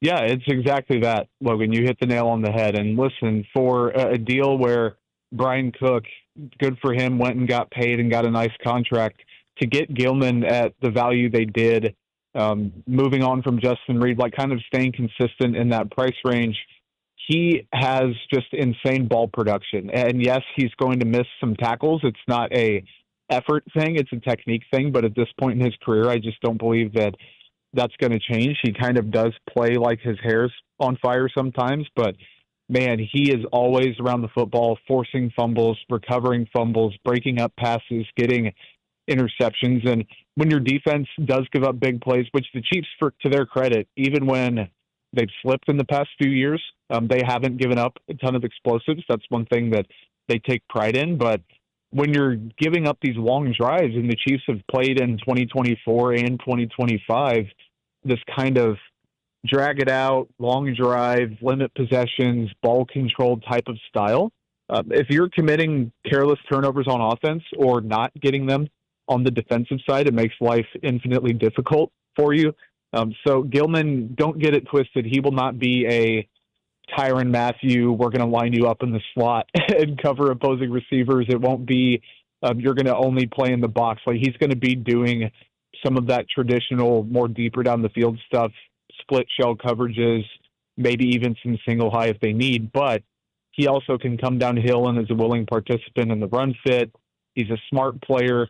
He knows where to be. Sometimes he can overrun some plays, and there are some technique issues with tackling that people are going to get upset about. But the upside with him as a playmaker, you can ask Chargers fans, you can ask Ravens fans, the impact he makes when he is playing well, it's really hard to match, I think, in the defensive secondary. And people talking about the secondary, people are very interested to see what the Chiefs end up doing at that cornerback 2 position. The person playing opposite Mansour Delane, presumably coming into this year. ESPN earlier this week did like a list of breakout players. You know, who's one guy on each of the 32 NFL teams that could have a real breakout year. And ESPN listed Noel Williams as that guy. You've got him at number 21 on your list on Chiefs on SI. What kind of impact do you think Noel Williams can have? And what does a breakout for him look like in your eye? I think the breakout for Noel, he is a polarizing player, and I struggle to say that he's definitively going to break out because there was a little bit of a limited sample size. But you watch that tape the last, 5-6 weeks of last season once he got legitimate playing time, he looked awesome, playing with extreme confidence. Like you talk about the Jalen Watson role of, okay, I might not be the most athletic player out here, but I'm going to impose my physicality on you. I'm going to get handsy. I'm going to make the refs kind of swallow their whistles there and keep the flags in their pockets as long as they can. Noah Williams gives you that. He's competitive. He's fiery.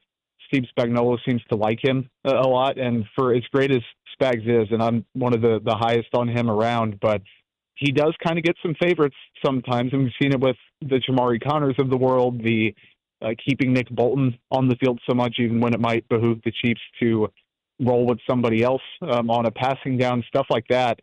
Noah Williams seems to have the in with Spagnuolo, or at least not have the out, so to speak, where some players will get buried in the doghouse. And Mansour Delane is clearly going to be the top dog. The Chiefs traded up for him. You can talk about the value.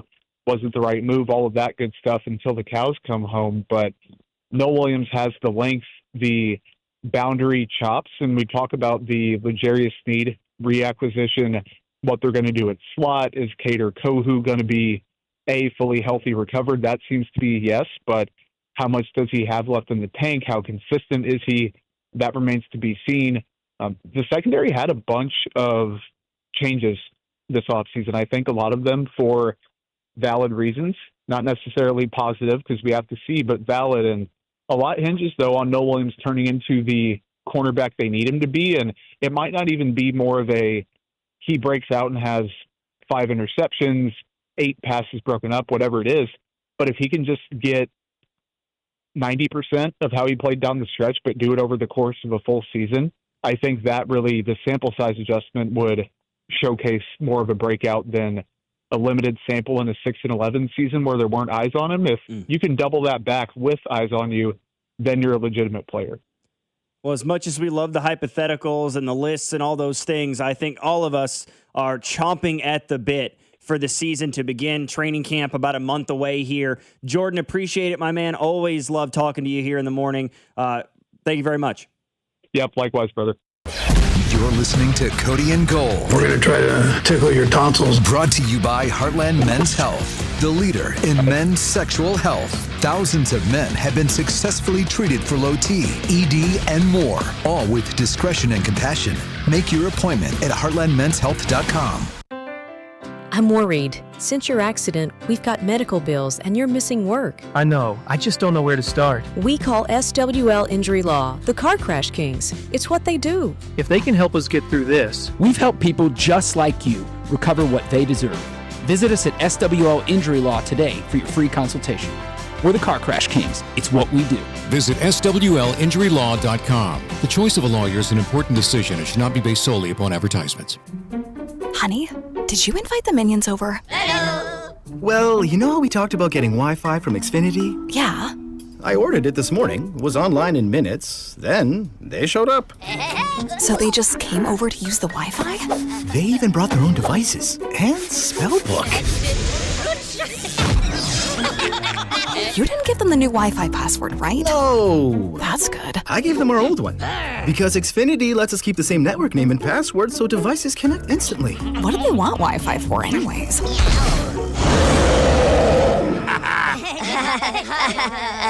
Better not to know. Plausible deniability. Get streaming or scheming instantly with same-day Wi-Fi from Xfinity. Plus, lock in one price for the most reliable fiber-powered Wi-Fi for 5 years. Guaranteed. And see Minions and Monsters only in theaters. Xfinity. Imagine that. Restrictions apply. Not available in all areas. Use of fiber coaxial cable. Learn more at xfinity.com/same-day Wi-Fi. I know everyone is feeling the pinch of high gas prices right now, and that's why I love Hy-Vee. They have fuel saver discounts scattered throughout the store. I love going up and down the aisles trying to find those fuel saver discounts. And if you shop Hy-Vee this Saturday and Sunday, you're going to get a 30-cent per gallon fuel discount when you spend $60 on groceries. So you can stack up the savings with Hy-Vee fuel savers, and your next fill-up could be free. There's nothing better than saving money on gas and doing it only at Hy-Vee. Your days are busy. drop-offs, meetings, practice, and then, somehow, make a healthy dinner. Skip the grocery run and let Hy-Vee help. With Hy-Vee online shopping, you can order your groceries in minutes, choose pickup or delivery, and get back to what matters most. Fresh groceries, great deals, and one less thing on your to-do list. Download the Hy-Vee app or shop online at Hy-Vee.com today. Hy-Vee, making lives easier, healthier, and happier.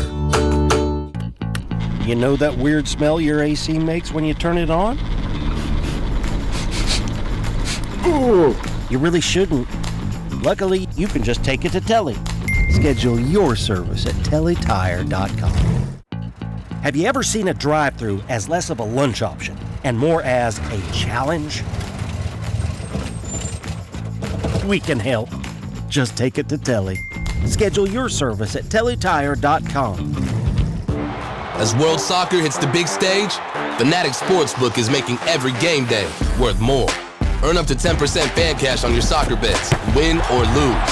That's real extra value you can unlock every match, all tournament long. And fan cash isn't just for betting. You can use it anywhere in the world of Fanatics. On game tickets, merchandise, collectibles, profit boosts, and more. One ecosystem, endless ways to spend. Plus, new customers get up to $1,000 in fan cash. That's $100 bet matched every day for your first 10 days. The world is ready. Are you? Fanatics Sportsbook. Winning hits different here. Must be 21 plus. Gambling problem? Call 1-800-GAMBLER or 1-800-MY-RESET. CT, call 888-789-7777. MA, call 800-327-5050. NY, call 877-8-HOPE-NY. MD, visit mdgamblinghelp.org. Not available in all states. Terms apply. See Fanatics Sportsbook app. This is the story of the one. As a maintenance engineer at a beverage manufacturing plant, he starts his day knowing every line is ready to run because Grainger delivers the industrial-grade products he needs to keep mixers, conveyors, and packaging equipment moving.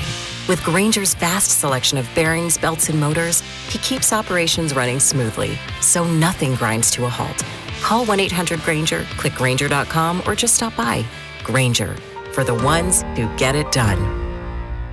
The Colonel's cooked up a new $10 bucket of the day just for you. Monday, 24 nuggets for $10. Tuesday, 8-piece fried chicken for $10. Wednesday, 10 wings for $10. Thursday, 8 tenders for $10. Friday, 24 nuggets for... Ooh, you guessed it, didn't you? $10. The $10 bucket of the day deal. Every weekday. Only at KFC. It's finger licking good. Prices and participation vary while supplies last. Not available on third-party ordering platforms. Tax extra. Indeed presents hires you can't afford to get wrong, like public works supervisor. Hey, this waterman is under a ton of pressure. Did you ever fix it? Yeah, 3 layers of duct tape. Wait, should I have added a 4th layer?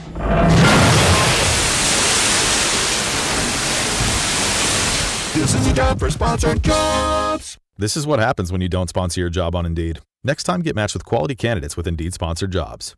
Visit Indeed.com/hire now and sponsor your job today. Royals coverage is brought to you by Blue Cross and Blue Shield of Kansas City. Brought to you by Blue KC is the Coaches with Character program. Do you know a rock star high school coach in your district? Nominate them for the Blue KC Coaches with Character program at bluekc.com/nominate coaches with character. Let's make our coaches feel special and make our community a better place to live, work, and play.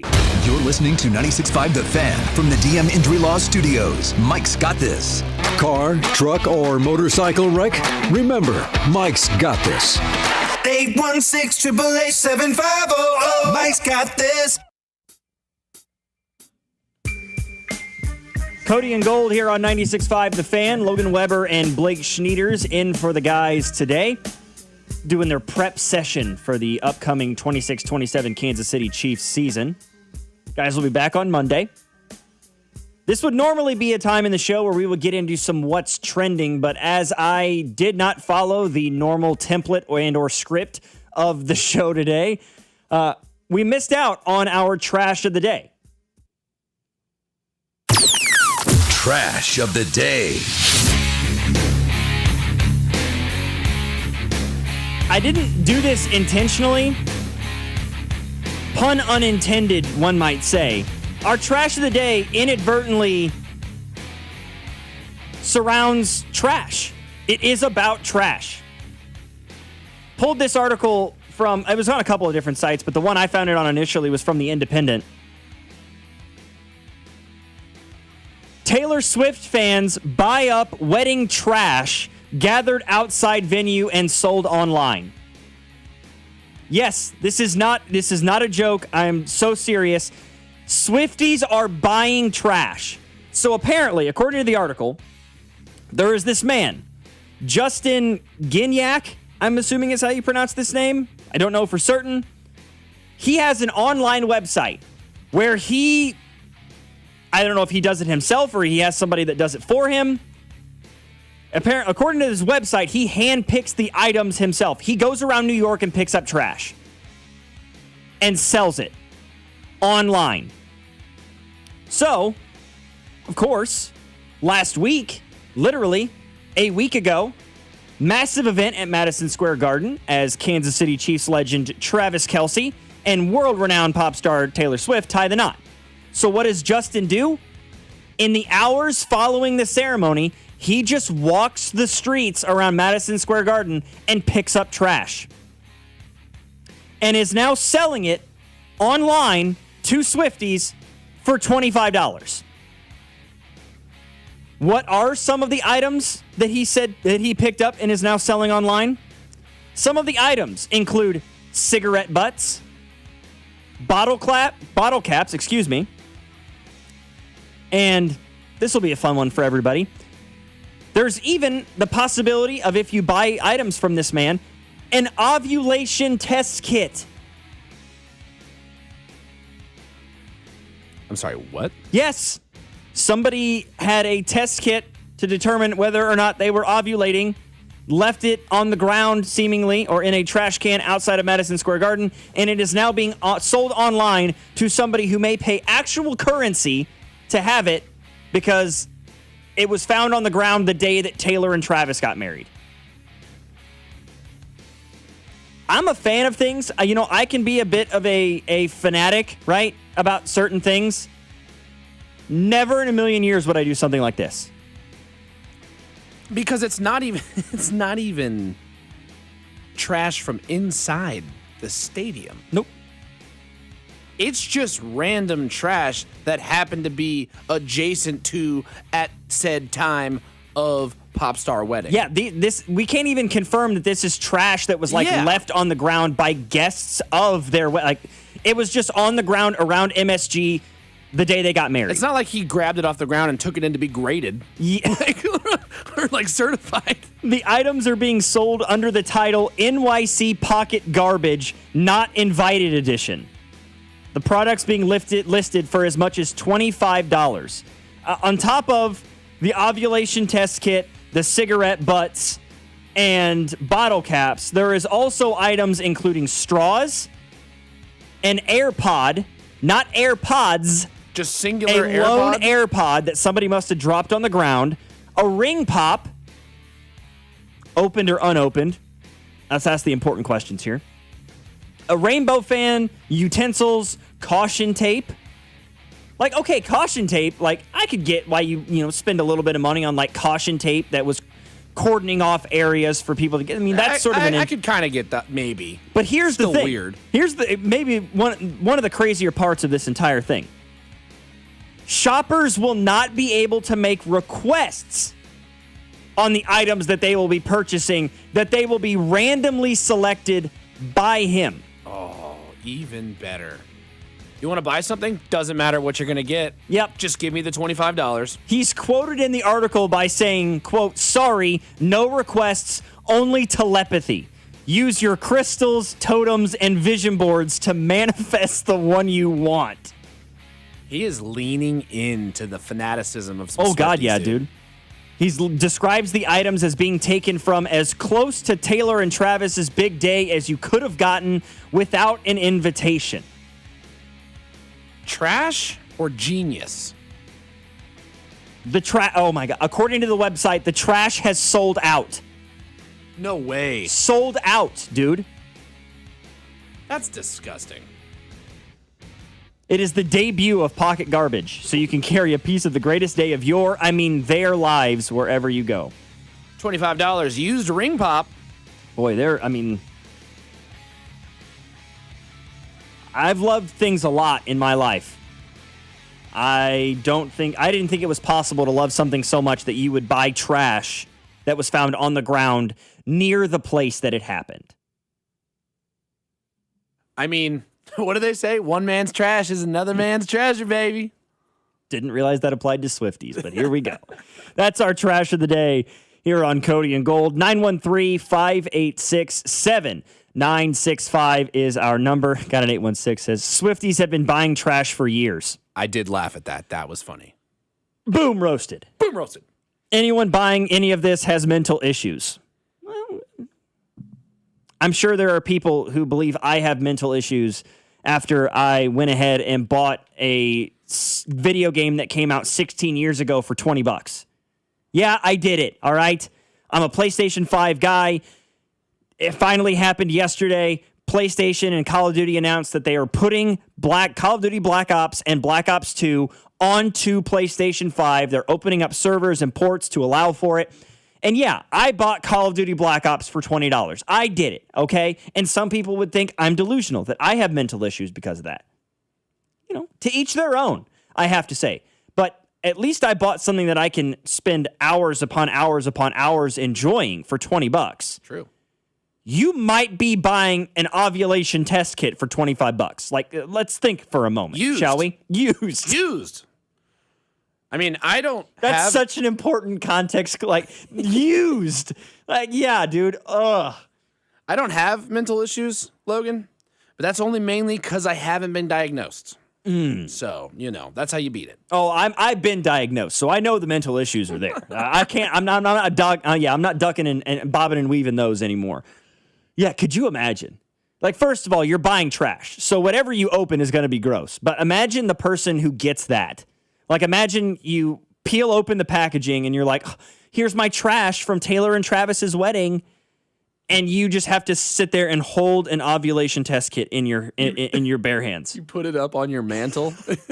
Here's my trophy wall. Put it in a shadow box and hang it up. Here is what I think is a lock of her hair. Oh, and a used ovulation tube.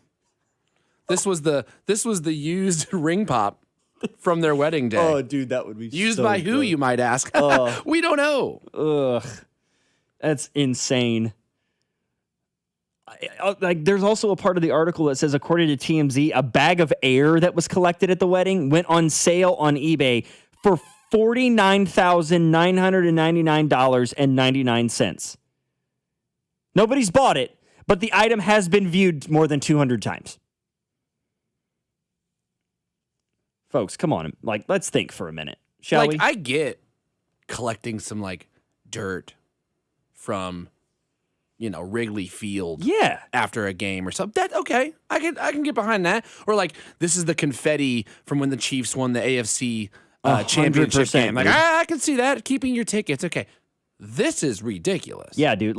My wife and I, we go on vacation almost every year. We didn't go this year. Sand or seashells? Which one is it? Seashells. I knew it. Seashells. Because my niece is 10 and my nephew's 7, and they like the seashells things. So when we gone to Jamaica or Costa Rica or Mexico in the past, we've always come back with seashells and things like that, which isn't always the best idea because after a while they start to stink. They do. Which is disappointing, but I'm going to the Dominican on Sunday, so I'll bring you back something. Our vacation group went to the Dominican 2 weeks ago, and we didn't go this year. Oh. That's where they went, Punta Cana in the Dominican. That's where we're going. Yep.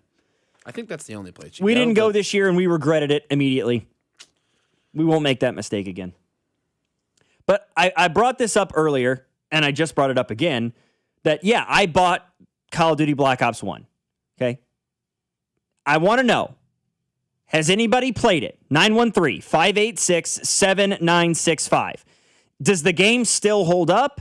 Is the nostalgia there? Does it hit? Or are you disappointed with how things are playing out so far? Because this was, again, it came out in 2010. I was 12, 13 years old at the height of the game. And it was the first, true online game that I ever played. And I was religious about it. I'm telling you, the summer before 7th grade, I bet I played Call of Duty Black Ops probably 14 hours a day. I loved it. And so I want to know, Like, am I setting myself up for disappointment? Is this like a don't ever meet your heroes kind of a thing? Or am I going to get on there and it's going to be as much fun as I remember it being? That's what I want to know. I heard Fesco and Dusty and Mac talk about this, I believe, maybe Monday or Tuesday. Hell, it could have even been last week. But they brought up the fact that Sony is going to go to a discless future in 2027 where you and I grew up buying physical copies of discs to play. Now, I also have Xbox Game Pass where I can play games online that I don't physically have, but I can just download them and buy them. Download them or stream them, whatever, if you've got strong enough Wi-Fi. The fact that they are going officially discless, does that scare you as somebody who does play games? No. Only from the standpoint of I don't know the last time I bought a physical disc myself. I mean, anymore, I've just inherently, and I feel like a lot of people are that way, like the idea of not having the option is a bit terrifying, but admittedly, I haven't bought a hard copy of a video game probably since I got my PlayStation 5, I would say. Okay. So I've ran into that problem where I have an Xbox One. I don't have physical copies anymore. That's only because I've had my Xbox One for so long. The disc player broke on me. So I only can play online. Right. Now, here's my question. And this is one of the things that they brought up.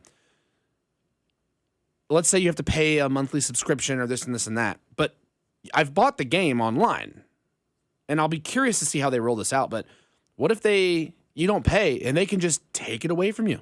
Yeah, there's things I'm concerned about. I mean, without question. Because I was like, well, I bought that. I own that. Yeah. How are you just going to take that from me? Well, like along those lines, they already have that issue. I don't know about Xbox, but I know that PlayStation 5 has a serious issue with that, where if you have these games that you bought and you download them onto your console, right? You have the whatever, you've bought the rights to the game or what have you.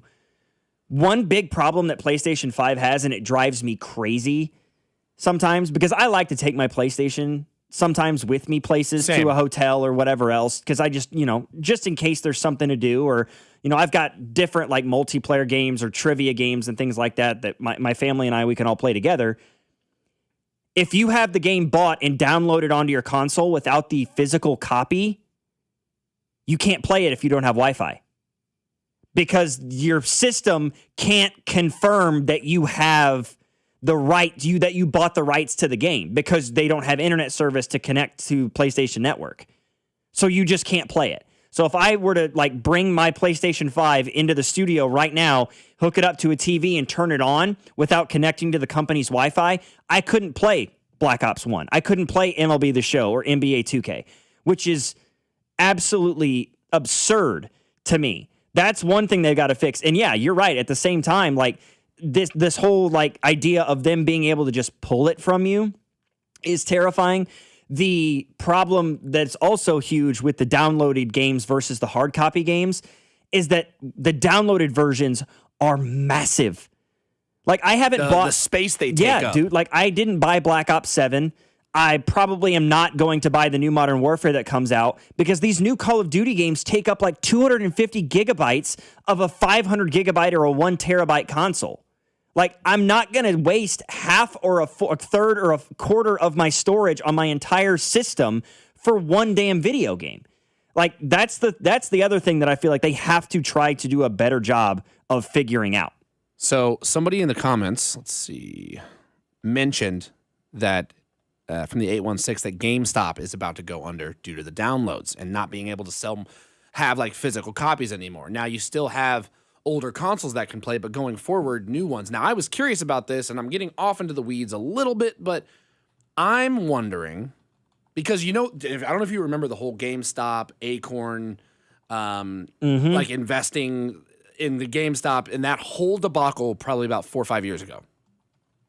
I'm wondering if Sony got in cahoots with these hedge funds that were shorting GameStop to like tank them. And they couldn't do it based off shares, But can they do it now based off of the fact that GameStop's going to have a limited supply of things they can do now? Anyway, that was my conspiratorial brain. I know that's not what we're getting at, but that the commenter who brought up GameStop, that was one of my first things. Yeah. And a 913 kind of broke it down, and I think the best way possible is that if you're buying it, right, if you buy it through a download versus a hard copy, like when you buy the hard copy, you own the game. With these downloads, what they're now going to be able to get away with, and Amazon just had this handed down to this decision from SCOTUS, Supreme Court of the United States did for Amazon, because people bought a bunch of movies on Amazon, and then recently they just pulled those titles from them because, you didn't buy the movie, you bought the rights to the movie, and those can be rescinded. So by going to only like the download only rather than the hard copies, people can no longer own the game, quote unquote. You have now the rights to the game, which allows you to play it. And those can be cut at any time, according to the decision that was just handed down by the Supreme Court of the United States. So you could buy the rights to the game and download it onto your console, and after 2 years, they'll just take it away. They just rescind it. And you have to buy it again. But that does not sit right with me. Nope. Just another way to make money, man. Lance from the 913, GameStop will still sell game console accessories, trading cards, and other nerd merch. Yeah, and from what I've heard, places like GameStop or Walmart or Target, where places people go to like buy a hard copy of a game, they'll just start selling like... They sell basically the case or a version, like a copy of the case with just downloadable content. Yeah, or like with a QR code or an 8-digit or 10-digit code that you type in, just like you would like with like a PlayStation Network gift card or any other kind of gift card. It's sort of what that's going to become for some people. I don't know. Someone, 816, says, and what a coincidence that guy sold his half of PlayStation after all this comes out. Yeah, dude. Yeah. Sad for the gaming world. Hey, esports is still sports, though. We can talk that. I like it. I like esports. Somebody was asking me, like, what about using your hotspot? I was talking about, like, my Wi-Fi issues. I've tried. I don't know if the hotspot on my phone's not strong enough or it just doesn't compute with my PlayStation 5. I can't get it to work. So Xbox is weird. So I take my Xbox when I travel for work, just because I don't need to be going out and getting into too much trouble. I've got work to do. My games are downloaded on the home console that I also have at home. So it's like as long as I have the Wi-Fi, I can still play it, but it always connects good to go. Right. Yeah, it's a weird thing. Like I that baffles me that if I'm not connected to the Wi-Fi, I can't play the games that I bought. Like, it's just wild to me that if I'm not connected to internet of some kind, if I downloaded the game onto my console and don't have a hard copy, I can't play it. Yeah, I guess with Xbox, technically it is the same. If I don't have Wi-Fi, I can't. Yeah, not that I can't play online. No, like I can't even open the game because it says that like it can't identify that you have the rights to it. It's absurd. Ooh, now I have to double check because now I'm not sure because I don't usually play online. I just play straight up. Right. Because the biggest issue I had was I mentioned like going to hotels, but like I ran fireworks tents for years. I would sleep in a camper next to the tent, and as a means to occupy yourself, especially for the first, week and a half, 2 weeks leading up to the 4th, there's a lot of downtime. And so I would have my TV and my PlayStation in there with me, and I discovered that I couldn't play like 80% of the games that I bought because I didn't have internet. And so I ended up having to like go to a GameStop, or somebody in the text line mentioned Vintage Stock. I do like Vintage Stock. It is one of my all-time favorite stores. I love going in there. You mentioned you still have a working PS2. Yeah. I also have a working PS2. I have an Xbox 360, got a Wii at the house. So I love going to Vintage Stock and like looking for old video games to be able to play. I bought NBA Street Volume 2 not too long ago for like $5. That's awesome, dude. I just bought Batman Begins on PlayStation 2 like 2 weeks ago. That only happens on PS5 if you aren't set up as your console is your main console. Have you game share? That's what I was trying to get at. Xbox, I figured out, my girlfriend's way more tech savvy. She's the one who really actually set that up for me, but I have game shared before. So I've game shared with my best friend before. So maybe I have his PlayStation set as my account's primary PS5, and that's okay. Yeah. See? Shout out to the text line, dog. Things I didn't know. I'm going to go do that when I get home. And maybe that will correct all of my issues. Because that was my problem. Because we were at home, but we were playing on 2 different consoles. But they were both Xboxes that both had...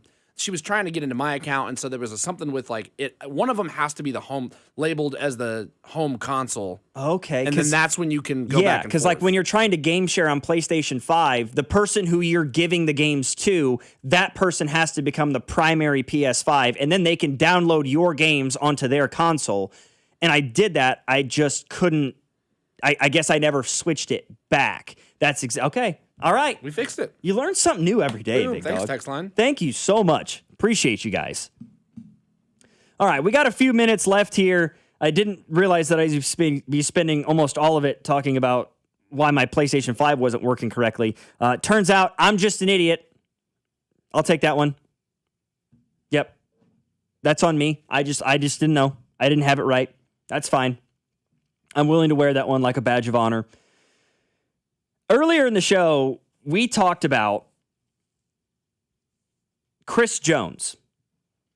Because about this time last year, there was a conversation that was being had about will the Chiefs trade Trent McDuffie or not. In fact, I opened up my show sheet last night to prepare for this show today, and one of the first segments we had was the Chiefs Red Half Hour, and the question was, will the Chiefs trade Trent McDuffie?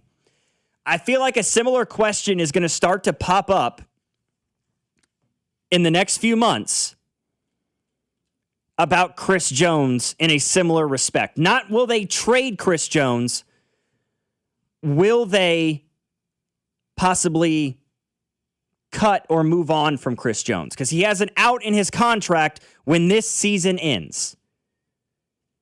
And they'll save around $28 million just this next offseason.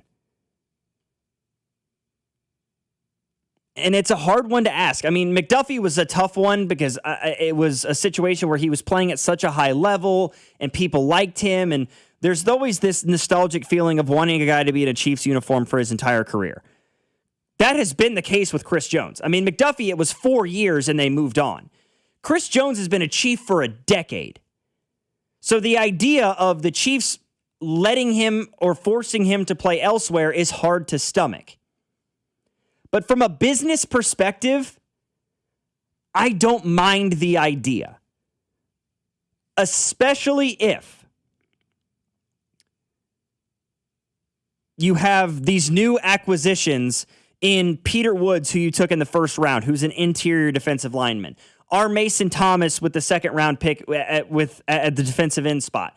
Bringing in Kyrus Tonga from the New England Patriots. Omar Norman Lott coming into year 2 after he showed some flashes prior to the ACL tear a season ago. You've got Ashton Gelati coming into year 2, primed for a starting position. Can he take the next step? You've got all these young pieces, and not to mention George Karlaftis, who's become a bit of a consistent linchpin at D-end. I know people don't like the idea of it. I'm just saying it's much more of a possibility than you may think that the Chiefs move on from Chris Jones after next year. Even if he does bounce back, even if he has a better year, you may want to consider it and make Peter Woods less of a running mate and more of an heir apparent to Chris Jones at D-tackle for the Kansas City Chiefs. For my producer, Blake Schnieders, I'm Logan Weber. Thank you guys for joining us. Thanks for staying involved throughout the show, doing your thing in the text line, letting me know that I'm an idiot that doesn't know how my PlayStation 5 operates correctly. I greatly appreciate it. I'm going to go home immediately and correct that error. And for those of you who didn't like the video game stuff, but stuck around through it all anyway, we appreciate you as well. The Drive's coming up next. Rob Brenton and Jay Binkley going to take you into the weekend here on 96.5, The Fan.